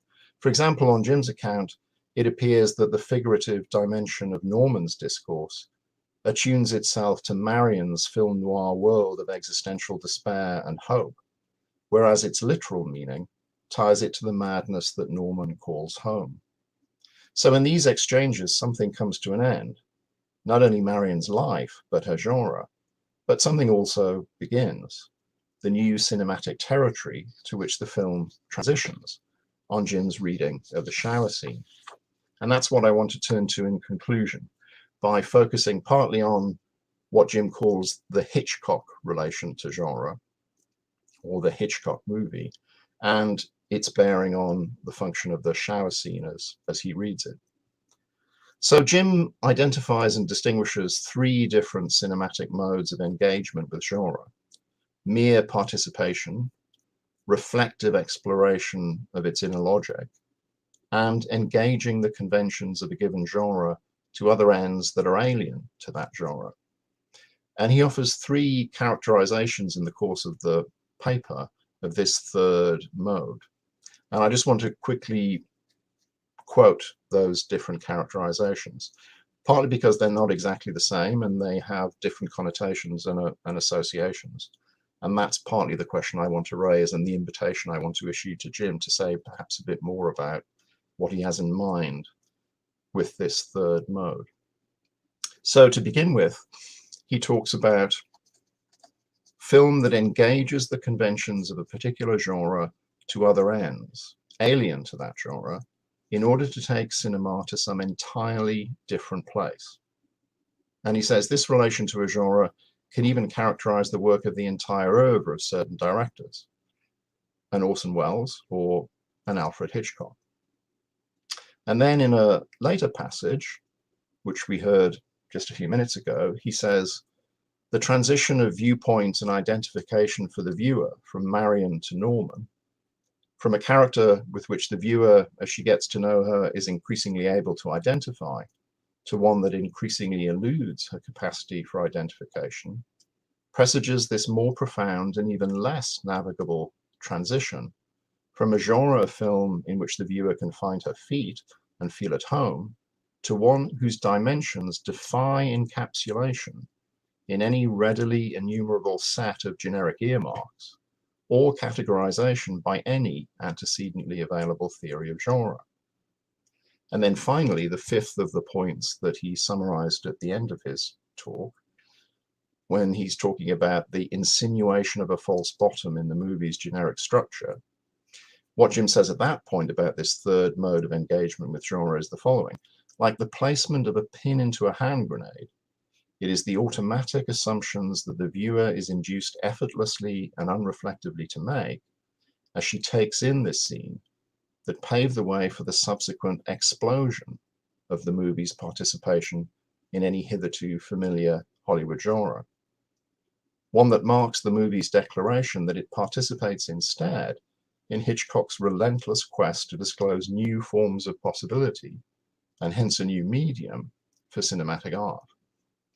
Now, I find this third category of engagement or relation to genre really provocative and fruitful, but I'm also not entirely sure that I understand it. So really what I want to do to close my remarks is to invite Jim perhaps to say a bit more about it if he's in a position to.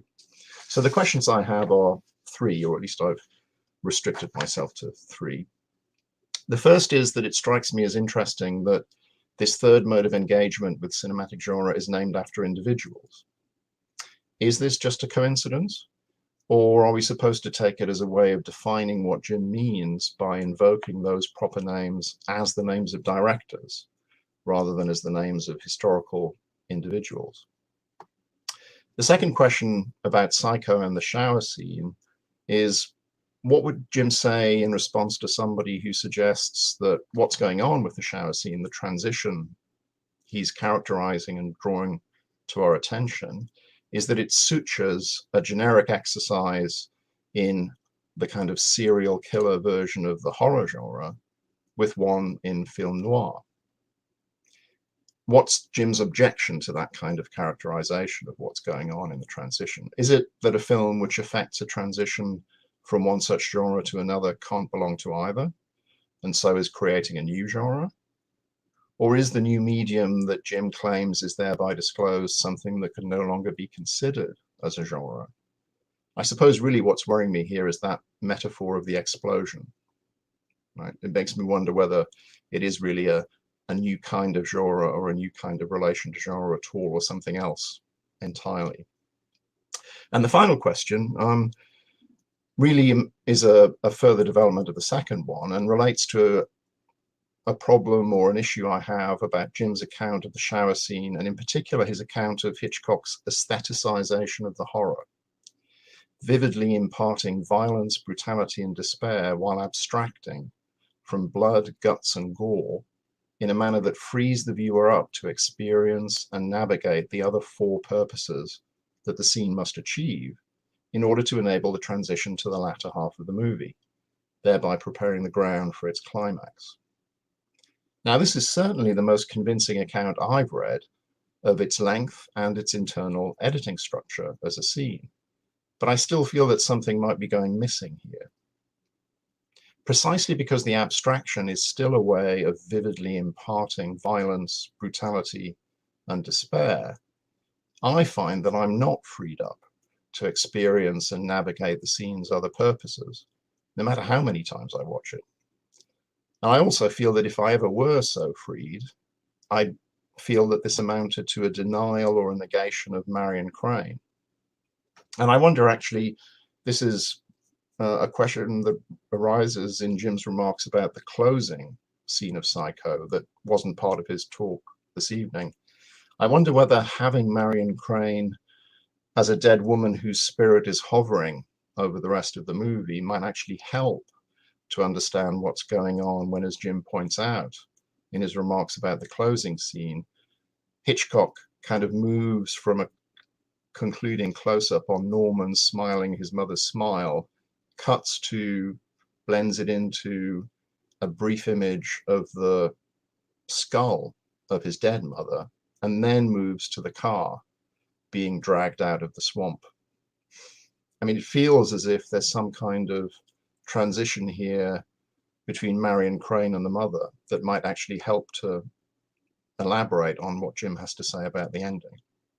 But it may be that I'm just being too autobiographical here. It might just show that my worry about this stage of Jim's reading shows that I watched this film at far too early an age and that childhood traumas never entirely fade away. So I'll stop there. Thank you, Stephen. Please, Jim, go ahead.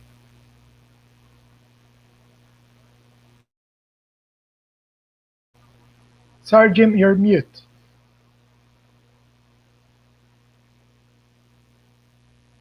Well, that's appropriate. I feel speechless, so it's good that I was mute. It expresses my speechlessness better than my speech could. I mean, other people might be feeling this, but I have reasons to be feeling it more than anyone else. And the feeling is something like how wonderful it is that there should be a Stephen Mulhall in the world. It's just amazing. You know, he got this paper a few hours ago, and he produced these comments. Is itself just a patent act of virtuosity, but also, there's just many great things about it. I mean, in bringing out my sense of what a thrill it was to read these things just before we started. I think I'll start with the second comment about Beckett. I mean, I read that Beckett essay when I was in graduate school. Admittedly, it's getting to be 40 years ago, but I read it and it made a huge impression on me at the time. And so when I started reading what Stephen said, and the quote, what he quotes from Cavell, and remembering the discussion of, you know, I don't think Cavell uses this word, but this discussion of what, using my word, we might call the super literality of, or the significance of a super literal reading of the lines of dialogue in Beckett's Endgame, and how the whole work sort of snaps into place in a different way once you hear the words that way. I felt like I had some goosebumps already. I felt like, you know, this must have been my unconscious working, even though I didn't remember that essay or didn't think of it. And then that experience went to another place, which was almost terrifying. When I read on in the passages from Cavell, and I had to go get my copy and check it. It's like, is he quoting Cavell? He doesn't make it absolutely clear, but of course he is.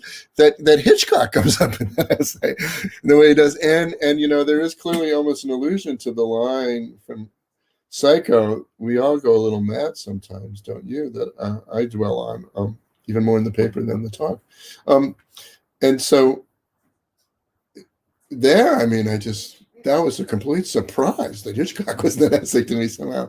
Of course, if I once read it, I must have known that.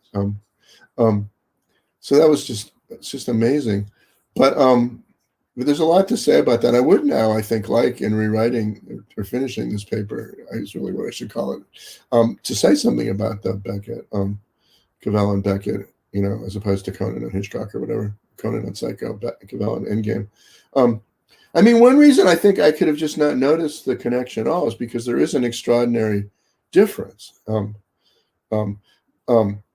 which makes the connection that then Stephen brings out even more interesting in a way to me. And it makes a nice foil for, I think, giving an even sharper description than I do of this dimension of Hitchcock dialogue. I would not say at all that a Beckett play has a false bottom. What I'm actually trying to demonstrate with those bits of dialogue is the way in which they contribute to one of the many respects in which the film has what I'm calling a false bottom. I mean, this comes out even in what Cavell says in what Stephen first quotes from him about this. He says, the words strew obscurities across our path that seem willfully to thwart comprehension. So that's a kind of, Cavell's attempt, I take it, at a quick take of what we initially seem to be experiencing when we watch Endgame. I think the first time I saw Endgame, actually, it was in French. It was on a barge on Avignon. It was amazing performance. It was on a wet clay stage, and the characters were also kind of slipping around as they tried to move in the space. Avignon has this theater festival every year. And the barge was full of sort of rich French bourgeoisie. They also served drinks. But, by halfway through the play, I was just about the only person left on the barge. They'd all left, just kind of frustrated. They didn't understand what the hell was going on. But being a young American trying to take in culture in Europe, I stayed to the bloody end. Though having it in French on top of everything else didn't help me understand it at the time. But everyone left. I can't imagine somebody getting that far into Psycho and the theater just kind of emptying out 20 minutes into the movie. That is, one doesn't feel, as one listens to Marion and Norman talking, that these willful obscurities are being streamed across, are coming from their mouths. One doesn't have the sense one's in the face of a work of such a high degree of modernist ambition that it's too esoteric or obscure for me, or that it's only for me if I'm a culture vulture. I mean, what gives it the false bottom is that one can get through that scene and thinks one understands everything perfectly. One knows what he means by, he couldn't put her someplace. I mean, we know what he means when he says mother isn't quite herself today. And we know what he means for each of these lines. There's a way of understanding them. As I put it, they each contain a dad metaphor that we're completely comfortable with. And so they're effortlessly understood. So in the Beckett case, what we have is we have these strings of words that, we have difficulty schematizing as meaningful at all. And then suddenly, a schema presents itself in which we can find sense in them. Whereas what happens in Hitchcock is we have a set of sentences that we effortlessly find sense in. And so I think it hits us in a different kind of a way. I put it as we suddenly want to break out in a laugh or a gasp, depending upon whether the tragic or the comic side of the coin is the one that's sort of the face that is striking us in these remarks. When we suddenly hear the line, mother isn't quite herself today. And we realize, oh my God, and then we start realizing this, every line is like this, and so that's what I mean by punching through the false bottom. We felt like we completely had our feet and we knew what kind of movie we were in the first view. And we felt secure. And we had a sort of, what I call in, there was a recent revision of the paper, a theoretical safe ground from which to understand it. And that safe ground just collapses. That's not what we have when we first watch a Beckett play, a safe ground from which to interpret everything, which then suddenly, melts away. So that's why I think I didn't even think of myself as saying anything like what Cavell is saying. But now Cavell mentions Hitchcock there, and it's so interesting. But of course, he's focusing on what I'm focusing on in my description of the false bottom. I'm trying to give a vivid description of what the viewer on what I call a first viewing experience is, and how much, as it were, eludes us on such a viewing, which we then notice and eventually perhaps cannot help but notice on further viewings. And so, whereas the comparisons to Hitchcock that Cavell wants to bring out, we could say more about them. I don't want to take too much time. I want to say something to Stephen's other points. I think are ones that are made from the vantage point of someone who has watched a Hitchcock film and several Hitchcock films many times and appreciates sort of where we are once we've busted through the false bottom, or busted through more than one false bottom even.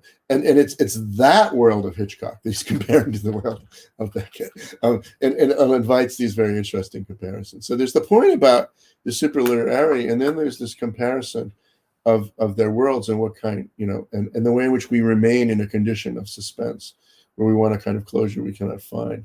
But I think that, that sense of what I, with the comparison to Vertigo, call what is vertiginous of these works, the way they don't admit that kind of closure. That's something that comes into view over multiple viewings, whereas I'm trying to catch something about the first viewing and something that's already lost or not simply there in the first viewing. And so I think it's quite complicated. There's enormous difference, which then allows this comparison. And Cavell is focused on a very specific feature of Hitchcock, which in some ways is a very different one than the one I'm first trying to capture. But then this idea of superliterality, as I call it, has a place in both, though as I was trying to bring out quite a different place. So I mean, I think it's very interesting and worth thinking about some more. But so I would also put, what I see as the greatest differences between the two cases. Not that I dislike what you said about that, but I think there's some even more fundamental structural differences I want to bring up. I'll be quicker on the other points so other people can get into a conversation with us. About, really great questions at the end. I'll go to the third set of points next, I think.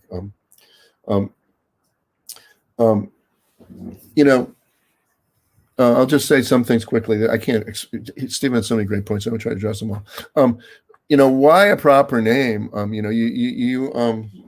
You're paying me a compliment here I don't deserve, which is that I have this idea of this third genre sort of under control and have a complete sense of how to talk about it and what to call it. And I've decided, that the apt way to designate these is with a proper name.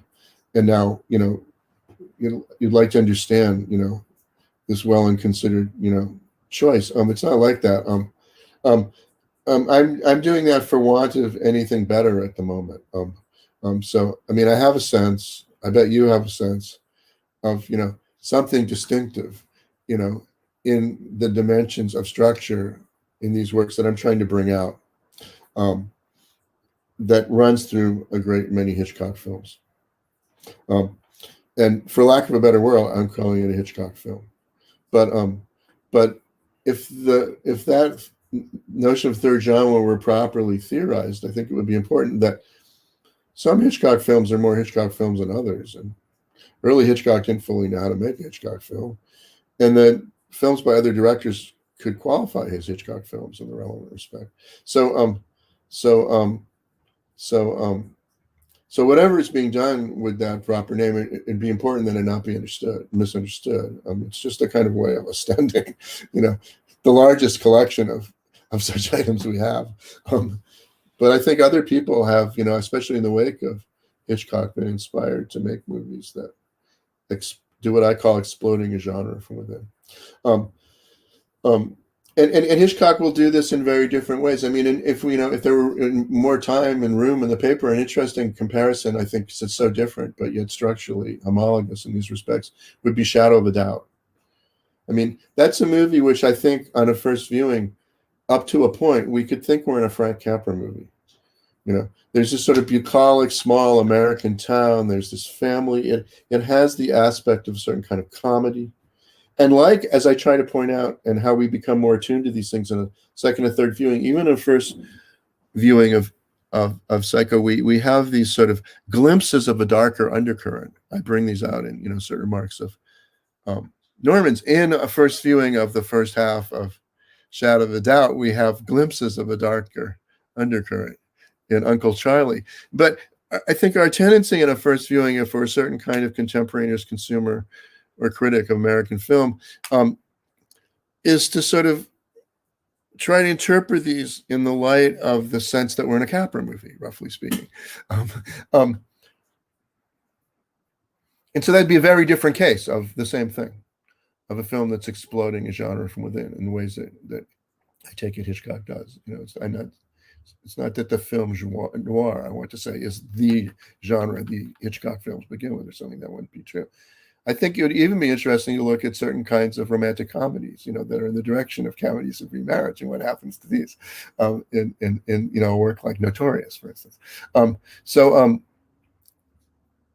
Now that's a segue to your second question, which I like as a question to me. I think it'd be a great question for me to ask myself in the paper.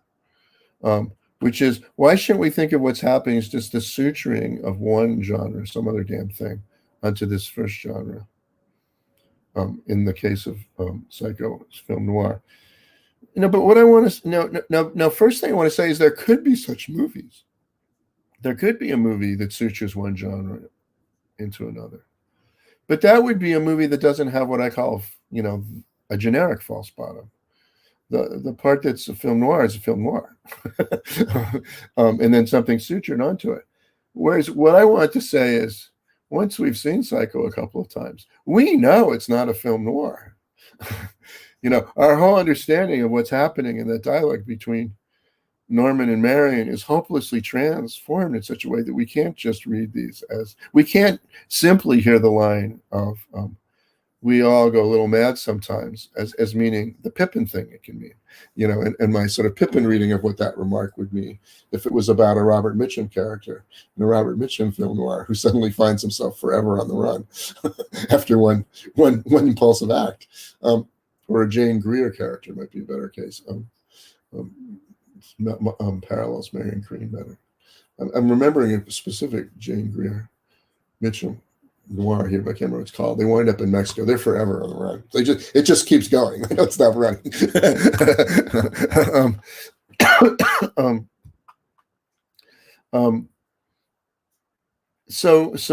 And it'd be even more, and this is why I chose the example, absurd to say The Shadow of a Doubt, is a Capra movie with something else sutured onto it.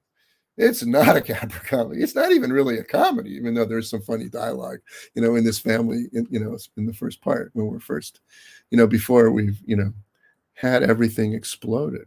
But when we watch it a second time, we no longer can take this to be a bucolic Capra town. The darkness of the shadow that Uncle Charlie brings, and how it's related to who the mother really is, and certain things, and the younger Charlie. It's all somehow come to the surface in a different way. And Charlie herself, the young Charlie, gives an amazing speech, at the end of the movie about what this town really is. She's kind of pulled the face off of the Capra world. If you recall that conversation in the bar, that little monologue she delivers. So it's not a suturing. It really, I want to say, explodes the genre it seems to be in. So then a further view, we can't see it. I mean, a question you didn't ask, but I think another question one could ask that's like this, because there's more examples of it. I mean, I can't really think of a clear case in the moment, but I bet we could find some of what you call just the suturing of one genre into another. I mean, it's it'd be interesting to think about why that's actually be quite a hard thing to make, and still have a certain kind of unity. But what you do have a lot of, and some of them are really interesting, I think, are forms of cinematic work that are hybrid genres. They're westerns and science fiction films, or I feel like saying about the series Justified that it's both a noir and a western, in a way that Pippin might imagine to be impossible. So I do think that's a thing that makes for an enormously interesting kind of frisson in a certain kind of cinematic work. Is to somehow make something that participates in two genres that each seem to have their own necessarily extruding the other's logic form of internal intelligibility, and yet somehow participate in both. But then that would not be the thing I'm talking about either. It's not that it have the false bottom of seeming like a noir the first time through, and then suddenly it seems like a western. There's a gunfight in the opening moments. I mean, there's a kind of showdown with pistols, even though it's in a modern Florida restaurant, in Justified in the first scene. We can sort of feel the westernness of it right away, as well as realizing this isn't the world of the western somehow. So there are these cases where you could, there are ways of, as it were, doing. So we need more than three categories too. I didn't mean to be giving some kind of, there are three categories as you kind of summarized it, though I can see why this happened. There are other ways of, as it were, inviting the generic expectations of a genre without simply being a case of it, which isn't the Hitchcock way of doing this, where the point is to construct this object that has what I call a generic false bottom. So that the genre is exploded. It really is participating in some way in the genre, inviting those generic expectations. But it's not merely an instance of that genre. It's something more complicatedly dual, where it's got a foot in this genre and a foot in something else. But what I want to say about Hitchcock is there's a way in which, in the end, it doesn't have a foot in the film noir. It just works with the film noir, to, as it were, as one of the devices through which it performs the sorts of things I say here a Hitchcock film does. So that's some remarks about your second set of remarks. But again, I think they're great questions. Are questions I think both of those are questions the author should put to himself, and I will. I'm revising this, so thank you very much. And I think I'll probably get clear about some things and benefit from having been asked those questions and asking them myself in the paper. Now, the first set of issues you bring up are huge, so I don't want to say too much about them because I want people to have a chance to talk, and in a way don't really matter to the paper. I mean, I don't mean to sound defensive here. I'm just trying to be honest. The opening of the paper was really just for people who know nothing about. You said something like, anybody who's thought very hard about genre, is going to think this is a very bad way of thinking about genre that Jim is first concerned to criticize. But I'm worried there's a lot of those people out there still. Most people aren't careful readers of Cavell. And so I felt, obliged, to have some sort of background about sort of where I'm coming from and who my friends are.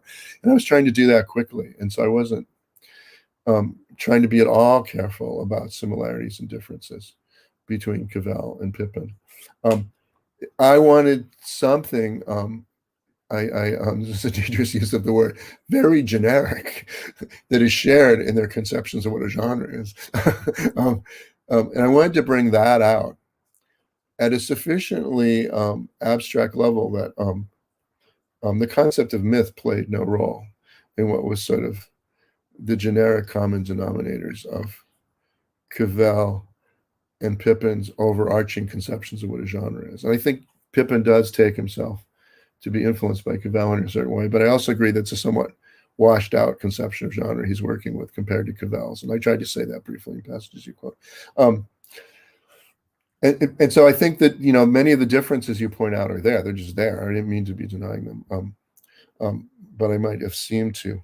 I do think, and I thought it was an interesting thing to remark, but I can see how it caused a lot of confusion because I just say it quickly in a sentence I had at the end of the footnote, that Pippin thinks, and this is not obvious from his two books because there's just these two books, one on the noir and one on the Western, from this pair of books, that these are, genres that are implicated in one another. I was using the term loosely, adjacent genre, in a way that, I think he was, struck by the possibility of thinking this by things that Cavell says about remarriage comedies and melodramas of the unknown woman, but he himself hasn't written much about that actually.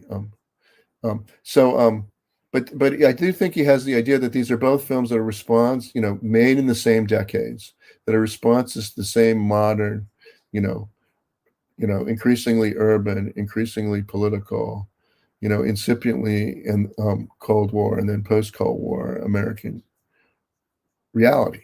And so and that one it can be that you negate certain features of the one and you get features of the other, using this word negate in a very broad way now. And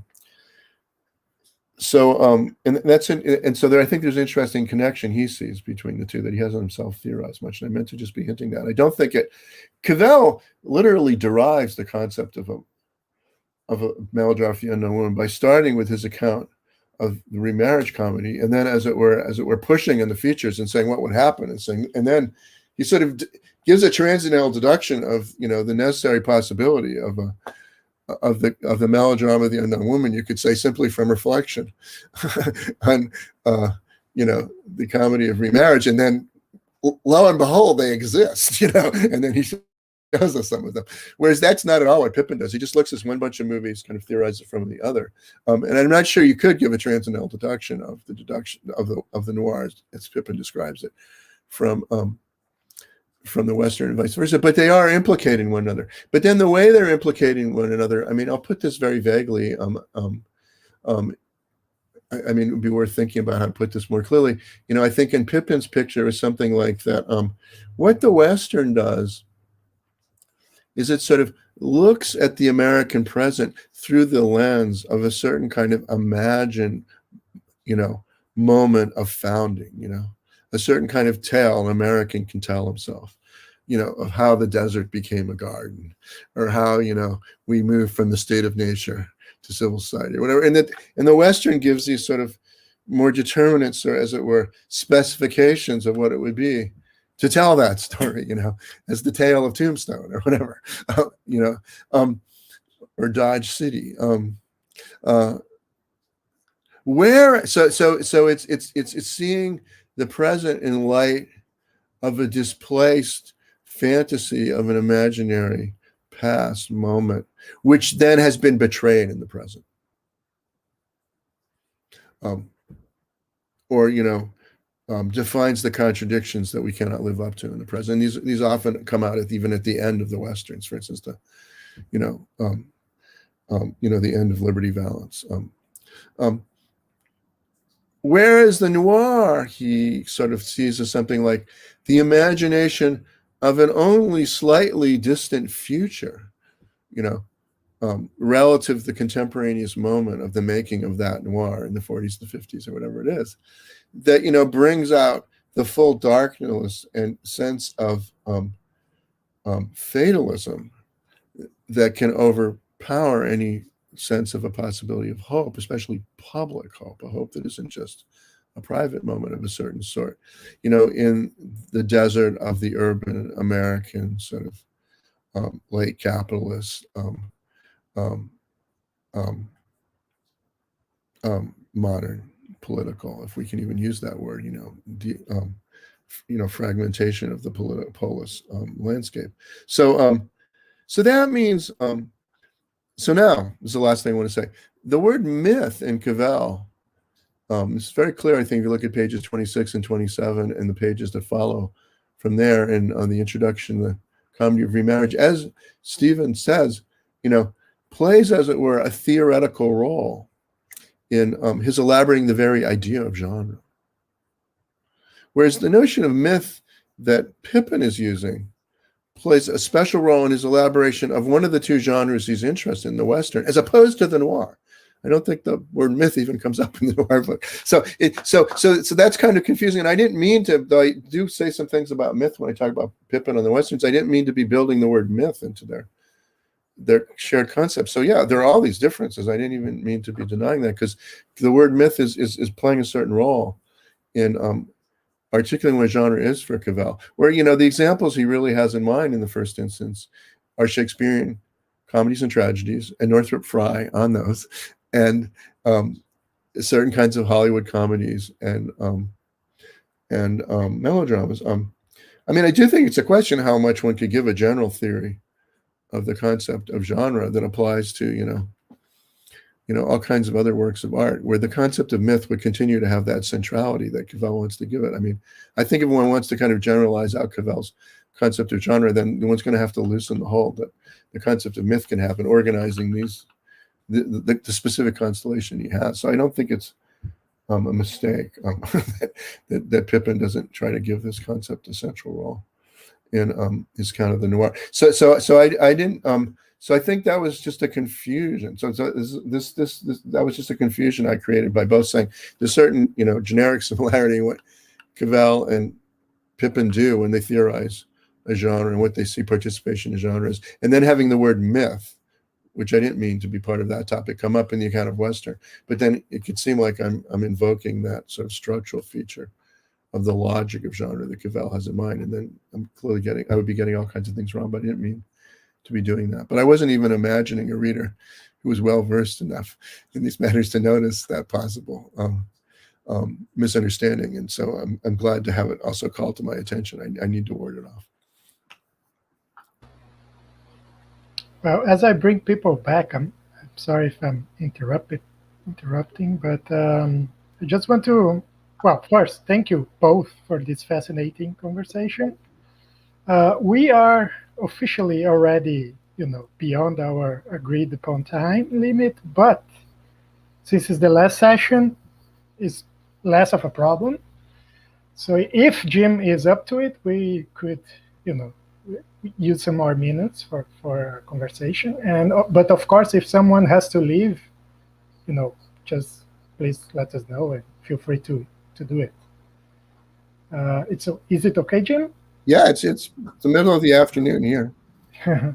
Okay, Arata, I think, has the first question, and then just if anybody else wants to, let me know. Hi, Arata. Hey, Jim. Lovely to see you. Lovely to hear you. Lovely, wonderful paper. And thank you, Stephen, too, for that was this wonderful set of responses. So I guess this is just sort of an open invitation. And it seems like there's a bit of an affinity between the situation that it seems like implicitly the viewer of Psycho is in, on your account of the work that Psycho is to do, so to speak, on the viewer, and this is like connected to your point. You said the beauty of Hitchcock is that he does not cheat, or he does not that it's that so to speak, what is there to be seen is there to be seen, and we're not struck by it because of the expectations that we're bringing to the scene, and and the expectations that we're led to have. We're not just bringing it, but we're led to have by the way that Hitchcock sets the scene up.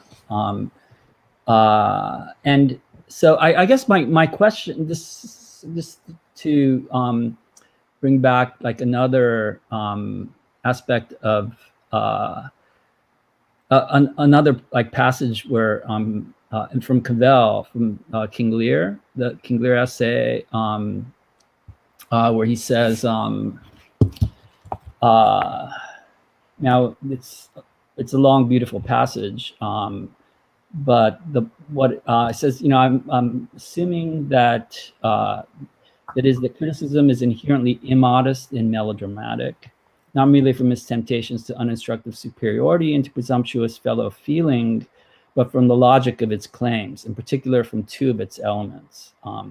One, a critical position will finally rest upon calling a claim obvious, and two, a critical discovery will present itself as the whole truth of a work, a provision of its total meaning. And of course, like he goes on to, this seems outlandish. Why would anyone engage in this activity of criticism, given that belongs to the logic of criticism? And he says, well, you only think that it might be outlandish, if you take obviousness as a claim to certainty, and totality as a claim to exhaustiveness. And so, like, I don't know. It somehow seems to me that there's that there might be a connection between the way that the Psycho is being structured and the position of the critic, so to speak, and that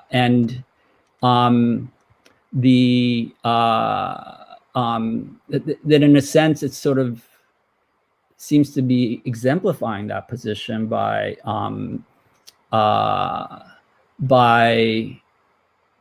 so to speak, inviting criticism that is described in the way that Cavell describes it, as though that there's a critic, that conception of criticism is embodied in the way that the film is structured, and so I don't know. I don't know if this is far-fetched, or or off, but care to comment on it? Yeah, that's exactly right. I mean, I was trying to say this in places in the paper, including one bit I read out, but I'm not saying it well enough. I wish we were recording this session, so I had a recording of what you just said. I could go back and listen to it. We are recording, Jimmy. We are recording. available. Oh, that's fabulous. I want to listen to everything about it you said again. I mean, I have a written version of what Stephen said. Yeah, I mean, I think you're putting it better than I did in some ways. The paper. I mean, there's a moment in what I read out where I say something like, I'm trying to say something like, it's not an accident that a certain kind of theorist, of whom I'm actually criticizing, who loves the kind of moment in filmmaking that I describe as cinematically theatrical, and really a kind of film that's almost made for a certain kind of film theorist, also loves Hitchcock films.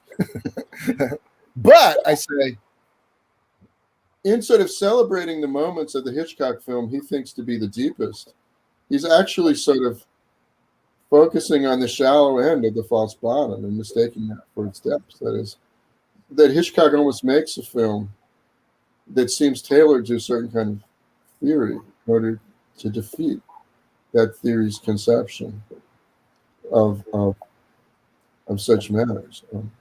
So that, he is arrogating for himself the work of the kind of critic in order to understand his work that Cavell describes, who will make these hubristic claims, but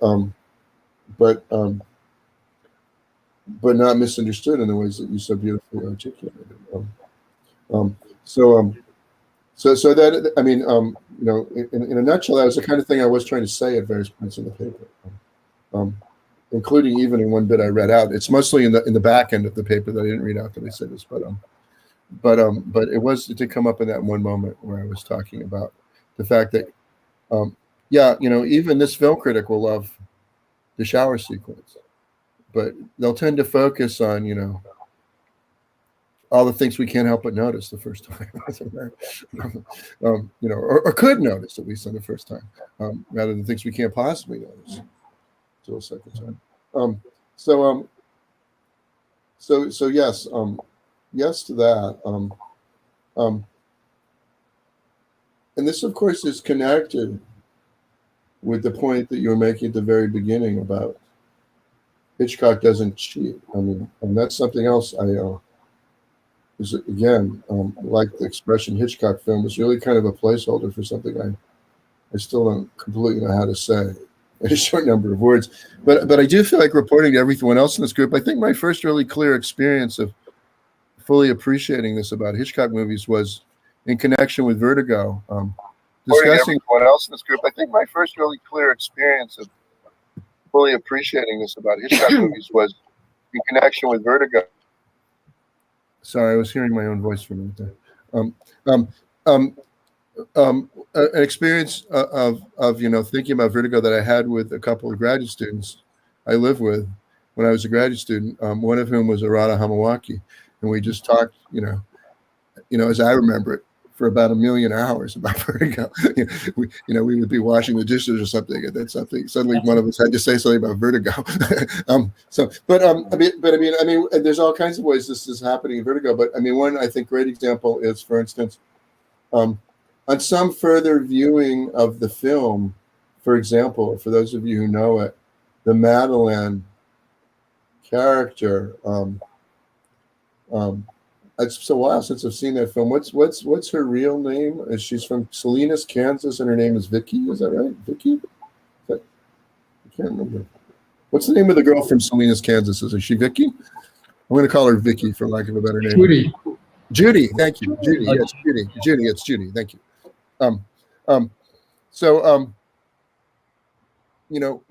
At a certain point when she's starting to sort of lose it, when Jimmy Stewart wants her to go up to run towards the tower, he needs to and they're having this conversation, next to the carriage in the barn.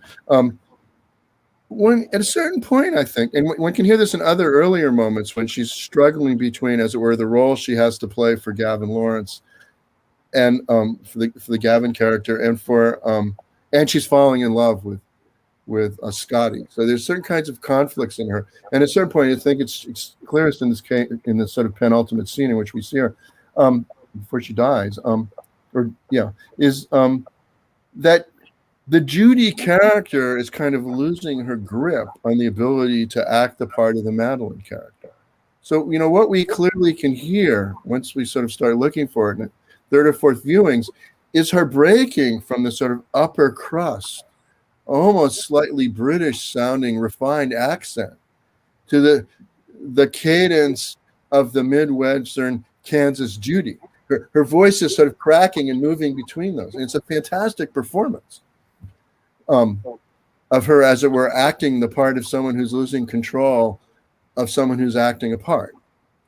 But when we first see the movie, we don't notice this at all. And I think, you know, to the extent that we schematize it at all, we take it and we just think, well, this isn't perfect acting or something. It's like she's having a little trouble. But we probably don't even notice at all. It just escapes our notice. And then there's this whole layer of the one character who's in the other character who we can discern as present. And Hitchcock has put that there. He hasn't cheated. You know, he hasn't made the performance perfect, so it has to dupe a Scotty. But we, like Scotty, allow ourselves to be duped. And then we can see ourselves being duped in all kinds of ways. We can see it's a Vicky who's playing the part of a Madeline when we watch it again. And that's just a very clean example of what I mean, by he doesn't cheat. It's much subtler to bring this out in Vertigo, or it has to be much more, as it were, momentary, like the way in which we can just see this is actually Anthony Perkins dressed in women's clothes, who's bringing that knife down from much higher on Marion Crane, But that's just like a moment. But there's but it's not that that's been withheld, but we just sort of take it as cinematic filmmaking. That figure in shadow is, of course, the mother, because we know it's the mother. And we just sort of take it as German expressionist excess somehow, that the knife is coming from above or whatever. So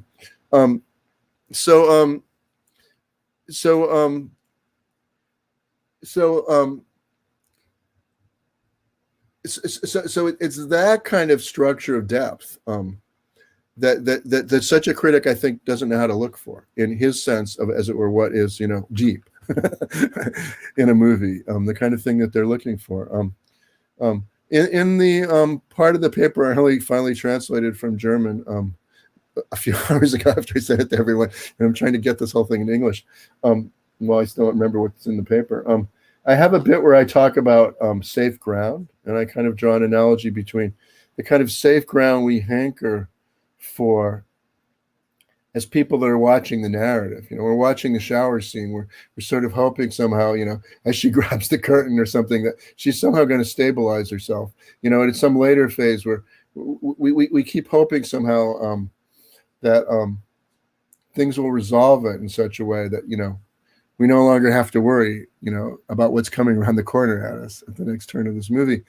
I try to draw an analogy between how this sort of release that we seek, absorbed in the drama, the kind of safe ground we hanker after, where we increasingly come to appreciate, not only is there no point of release, but we sort of lose our grip on what it is we want release from, or what we could, be released to, has its counterpart in the way in which our interpretive activity, our certain conception of, what it is to understand this, gives way to false bottoms in which, a certain picture of closure or, totality of interpretation, itself kind of melts away on us at a certain point in our encounter with this movie. That there's a certain kind of parallelism between this form of, as it were, absorption in the drama and this form of interpretive reflection on the character of the work.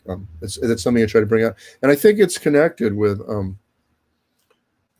the real interesting analogy that Stephen was pointing out that Cavell was making about a Beckett work and a Hitchcock work, which Cavell kind of mischievously allows himself to use the concept of suspense, the way you remain suspended in relation to the work, to sort of, hit off as a parallel. So that's just a way of saying, yeah, I completely agree with you. I think I understand you. And these are things I actually want to have in the paper, and I'm still trying to find ways to put them. You can see me sort of stumbling. I feel like I have a sense of the things I want to say here, but I haven't quite found the words to sort of crystallize these aspects of what Hitchcock is doing as clearly as I'd like to. Thanks a lot, Jim. Thank you. I'll let other people ask questions. I say I might have to just leave because of a prior commitment, but I will say goodbye until then. I'll stick around until I have to leave, but Thanks, Arat. And bye. yeah. Anybody else has questions? No? Go ahead. Go ahead. No, Okay. please. Yeah, I would have just very quickly, if you could maybe talk some more about the psychiatrists in Hitchcock movies. It was in a part of a paper that you didn't much read, and I would like to hear more about that because I found that so fascinating how you took that little passage from Cavell and seems to give even more life to it. If you could please comment on it. Yeah, I mean, I sort of thought there's lots of things Cavell says in that passage. I felt a bit lazy. I just let stand without commenting. There's a whole meditation there about, what we want is a certain kind of knowledge. We want to replace, forms of response that such a movie elicits in us with a certain kind of knowledge. And this is itself a kind of evasion, both of the claim the work makes on us, but that parallels some sort of evasion we go in for in our lives. And that, the sort of pseudo-explanatoriness of the psychiatrist sort of parallels that. The bit I was just talking to with Arata about, that, there wasn't even in the version you read yet, untranslated it yet, about safe ground is actually in the discussion of the psychiatrist. So what the psychiatrist does, is, he purports to get. This is what the people in that room is like. What happened? What's happened in our town? And what the psychiatrist purports to do is give exactly, if you will, a kind of interpretation of what's just happened that mirrors the kind of interpretation that Arata was talking about, that Cavell and that I was saying a Hitchcock film itself is trying to, elicit the expectations of such a theorist in order to treat them. So what the psychiatrist purports to do is tie up all the loose ends. When the psychiatrist is done, we understand everything. We understand, who's there and what happened to Norman, and who committed the. People ask questions. The psychiatrist says, "Well, no." Well, actually, the mother, and so sort of corrects people's questions, and he sort of has the right answer. He really understands what's going on. And when he's done speaking, even though he doesn't speak that long, the mood, the tone. I'd be nice if I could, I need to say more things about not just what the psychiatrist says, but the tone in which he says them. So we need to go through the dialogue. Is one of, we have been, all loose ends have been tied up. We have been given closure. And then I was trying to read the next two shots as then, giving us that and then just taking away, in the next gesture. We are left with something, if we notice it, as I was suggesting, it might take us a second viewing even to notice that dissolve into and out of the skull. You're left very unsettled at the end. We return to, an even, deeper glimpse of what I was calling that dark undercurrent. So I am sort of seeing him, as someone who's, a kind of trope for this desire for what I was calling the theoretical explanatory safe ground that ties everything up, and the work of interpretation is done.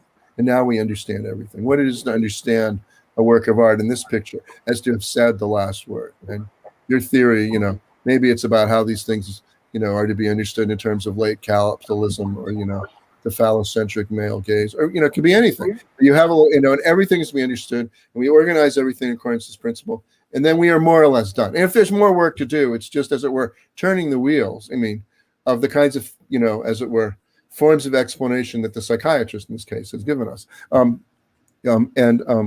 so psychoanalysis here, I think, and a number of Hitchcock's films, Cavell suggests, serves as a trope, for this kind of, as it were, modus of interpretation that can cover everything, but cover everything in a sort of totalizing way, which suggests that, the fundamental horizon of what it is, of kinds of considerations, of kinds of concepts that need to be deployed, forms of understanding that need to be brought into effect, to understand, has already been delineated.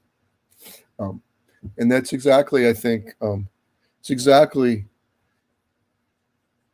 the opposite of the conception of the kind of work that Hitchcock wants to present his audience with, and both, I think, the opposite of Hitchcock's conception of what art is, great art is, a conception that he sort of sees himself as trying to bring to the cinema.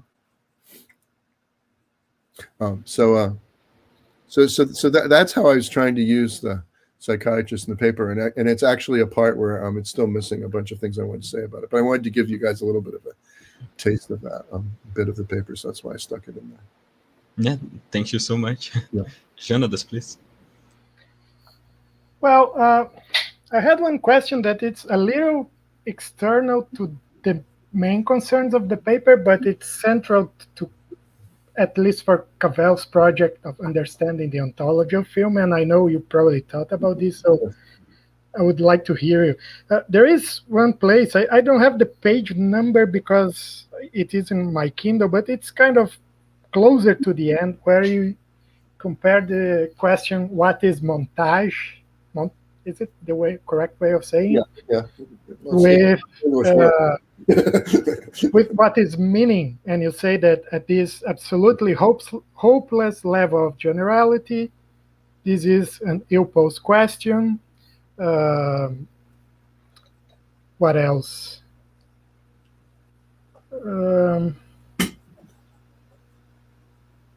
Well, anyway, the question I wanted to raise has to do with this distinction that is normally used in film theory between like formalist views of film and realist views of film. And the question has to do with, would you say something similar about the question, what is realism, or what is the role of reality in film? Because this is important for Cavell, because, as you know, of course, but in case somebody doesn't, normally Cavell is presented as a realist theorist of film as opposed to the formalist ones. Yes. And that, of course, is because he, in part influenced by Bazin and Panofsky, says that there is something fundamental about the role of reality in film. But he also says that what is important to ask is what happens to reality with reality when it is film projected. So he seems to imply that many different things can happen. There is no one way that reality contributes to the content of a film. So I just would like to hear you, if you have something to say about that. Yes. Well, I think I have too many things to say about it. But I'll say some things. First I should maybe say this isn't external to what is on my mind when I first came to write about these things. I'm sort of, as I think Jonas knows, working on a book, occasionally, but it gets interrupted by other books and also working on other things I write on. So every once in a while I come back to movies, and thanks to you guys, I'm doing that this week, it seems. And it's a book, that bears the title "The Ontology of the Cinematographic Image," and it's about these questions, the ones that Jonas was asking about. And I envision a chapter on Psycho as the last chapter in that book. So I'm trying to, as it were, particularize certain points I'm making on an example. And I gave sort of a 3-lecture version of sort of the structure of the book once in Johns Hopkins, with a 3rd lecture in Psycho. And that was in English, but the discussion was all connected with the first 2 chapters. And then I gave a self-standing paper on Psycho in the shower scene in German. And actually the text I created for you was sort of drawn from both of those things. But the problem with the thing I had in English is that it involves all this vocabulary and ideas drawn from the previous chapters that aren't developed in the lecture. So I was trying to get them out. So one of the things I was doing is I was sending you the successive versions, is I was taking out, stuff, distinctions between register 1 and register 3. If you saw something about that and what you read, I was trying to take all that out and hadn't gotten it all out because it belonged to the other discussion. But I want actually in a fuller discussion of this to contextualize it in the larger book and say how it, a proper understanding of, what I take to be Bazin and Cavell's insights could be seen to be, as it were, illustrated through the kind of discussion of psycho I'm giving. So that's just a long and winded way of saying I don't take this to be external at all to my larger concerns. It was actually kind of the source of how I came to write this. But now, in those, previous chapters, I do think, the way people understand formalism and realism involve, understandings of these matters that I think kind of fail to take up even the most basic insights of Bazin and Cavell. So I think the formalism involves a sort of picture of what is in the image or in the screen that imagines it can abstract from our phenomenology, our experience, our understanding of what we see. And I just think that's a completely confused notion of formalism. There's a kind of idea of like merely cinematic signs, which I think is just totally confused. And I have some criticisms of that. So there's a picture of, what is subjective camera, and they'll try to describe it by saying some things like we see exactly what we see through someone's eye, or it's placed in a certain way.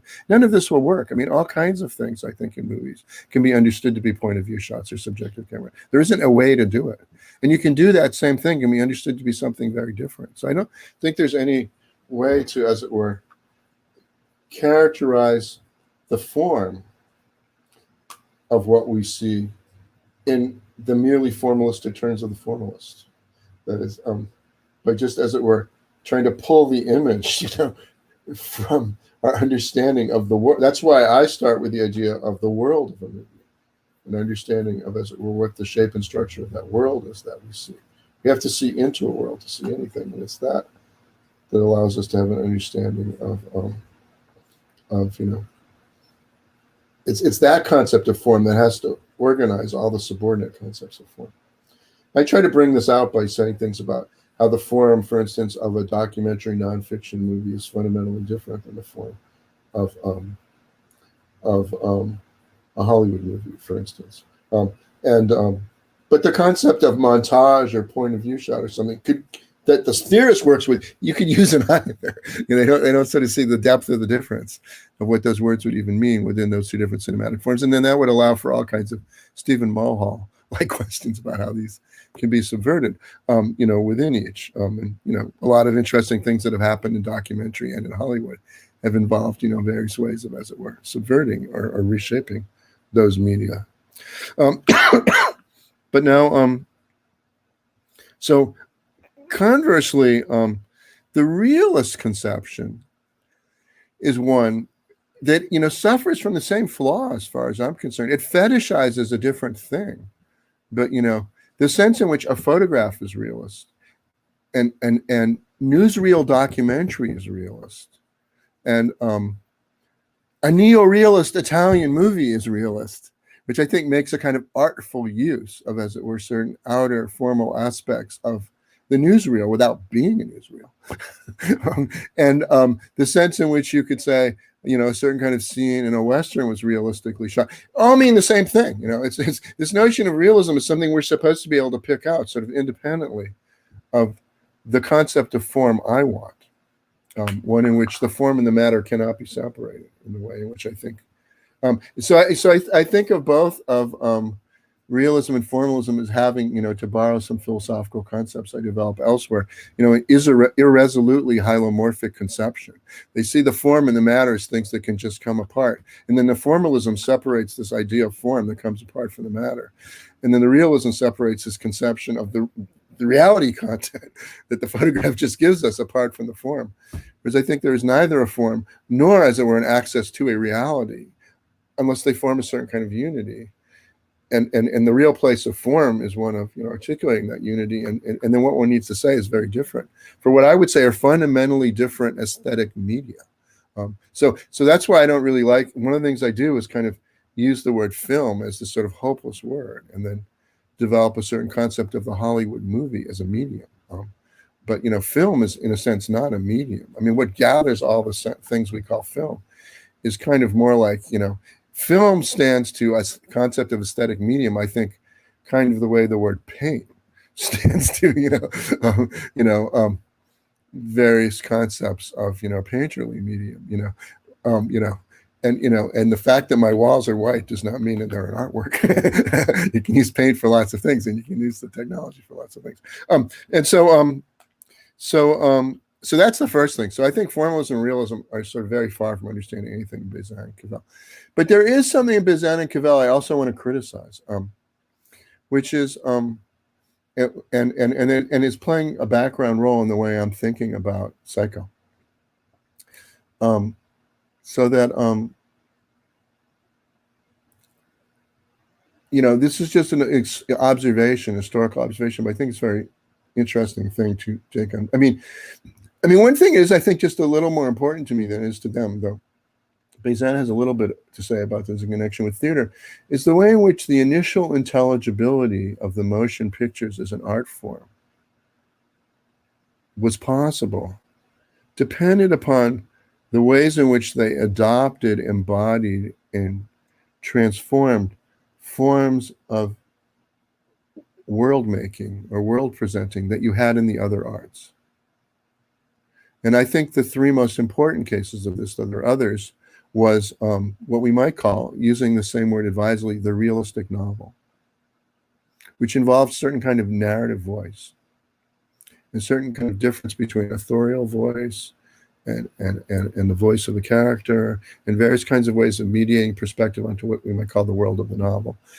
And the classical realistic stage, I think, whose great first theorists were Lessing and Diderot, and the idea of a fourth wall, in the way in which we're drawn into, as it were, the ontological separateness of the stage from the theater and the action within it, and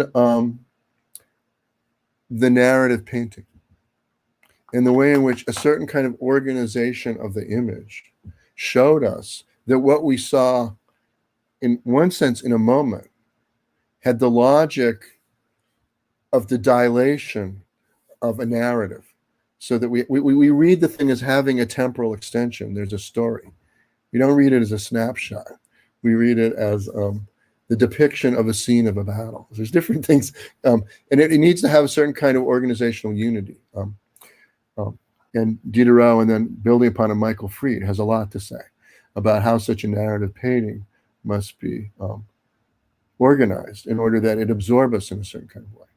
And one of the things it must do is it must deny the beholder, must deny the must be organized in such a way that it actively suggests that there is no point of view from within the painting that could disclose the world of the painting in this way.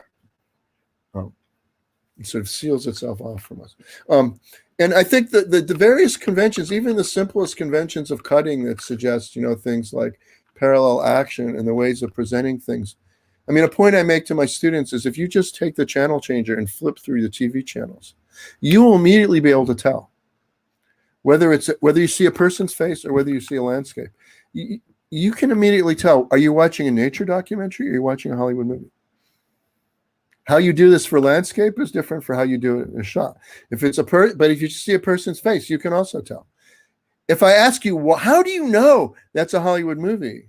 I think you'll probably say things like, oh, it has Tom Cruise in it, and Tom Cruise is an actor, and so it's a Hollywood movie. But, it could be an interview with Tom Cruise, instead of, that actually isn't how you tell, I think. That's an insufficiently deep sign. And I have some discussion of how you tell, but it has to do with all kinds of subtle things, like, for instance, what the actor is doing with his eyes. But one thing that Tom Cruise will not do with his eyes is ever look directly into the camera. Nobody will ever. The camera is actually the point where nobody ever looks. And that's part of what, as it were, leads to an understanding that what we see is seen from a point of view that is not within the world of that which we see. And that is fundamentally different from what a camera does if it's giving you documentary footage, where you understand there is a path through space and time between where I am now and what I see. And there is a point of view from which everything in a documentary is seen, with the cameras, and that world has a camera in it with that point of view.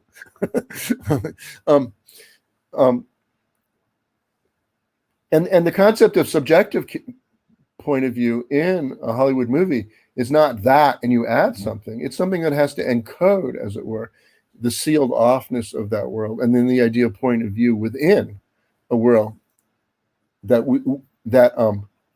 that there is no path in space and time from where I am now to what's happening there.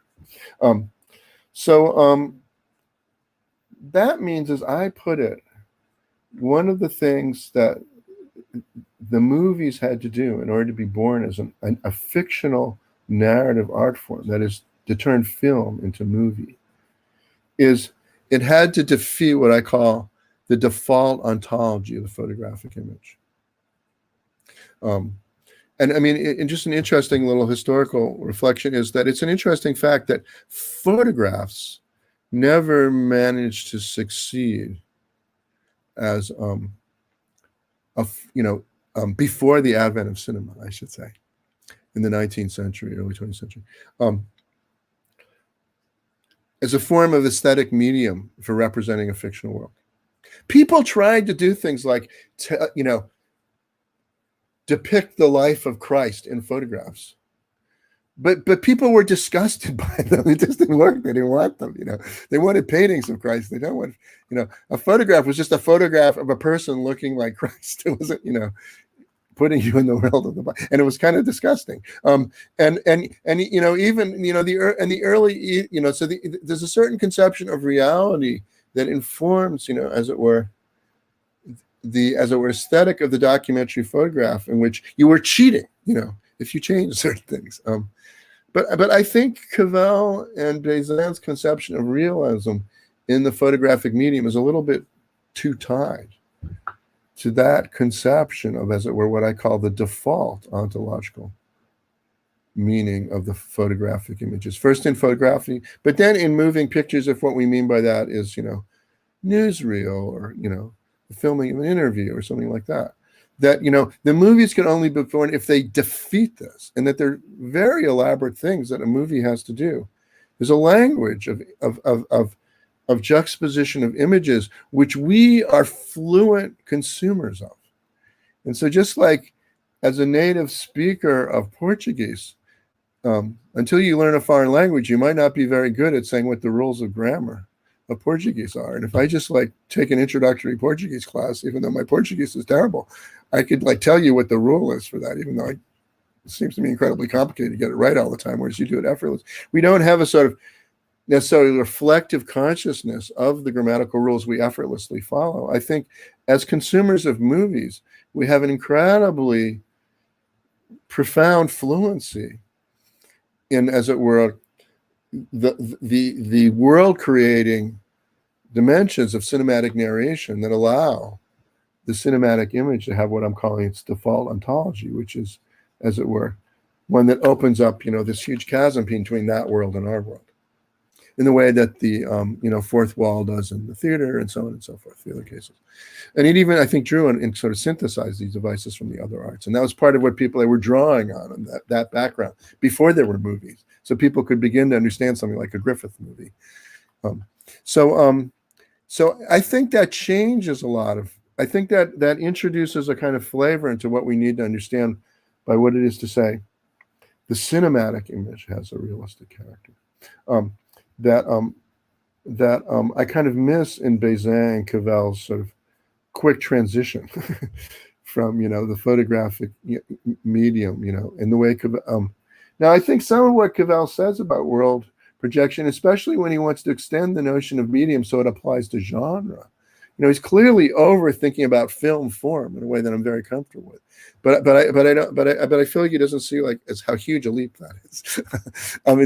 So I think, I am sympathetic to, I think I kind of want to save every sentence in the worldview. It means something that I would want to agree with, but I think it would have to be clarified in such a way that those sentences would have to be understood in very different ways.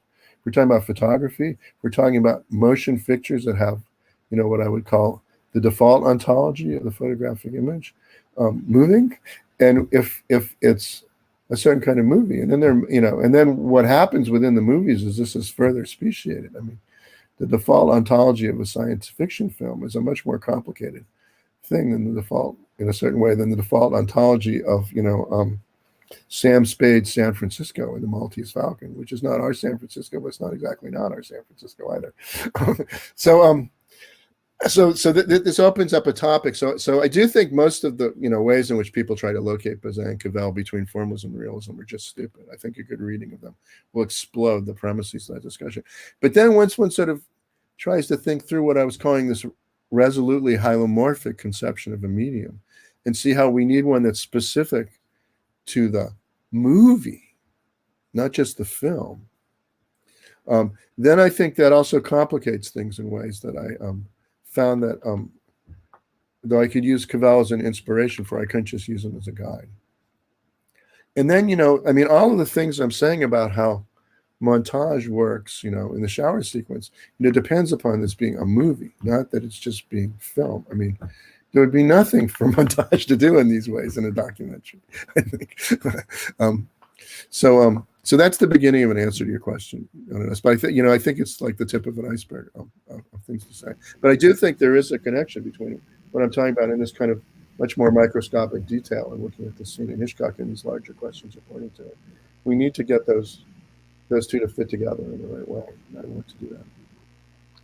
Thanks, Jim. That was really, really good and super clarifying. And I'll also have to get back to this recording and listening to it again.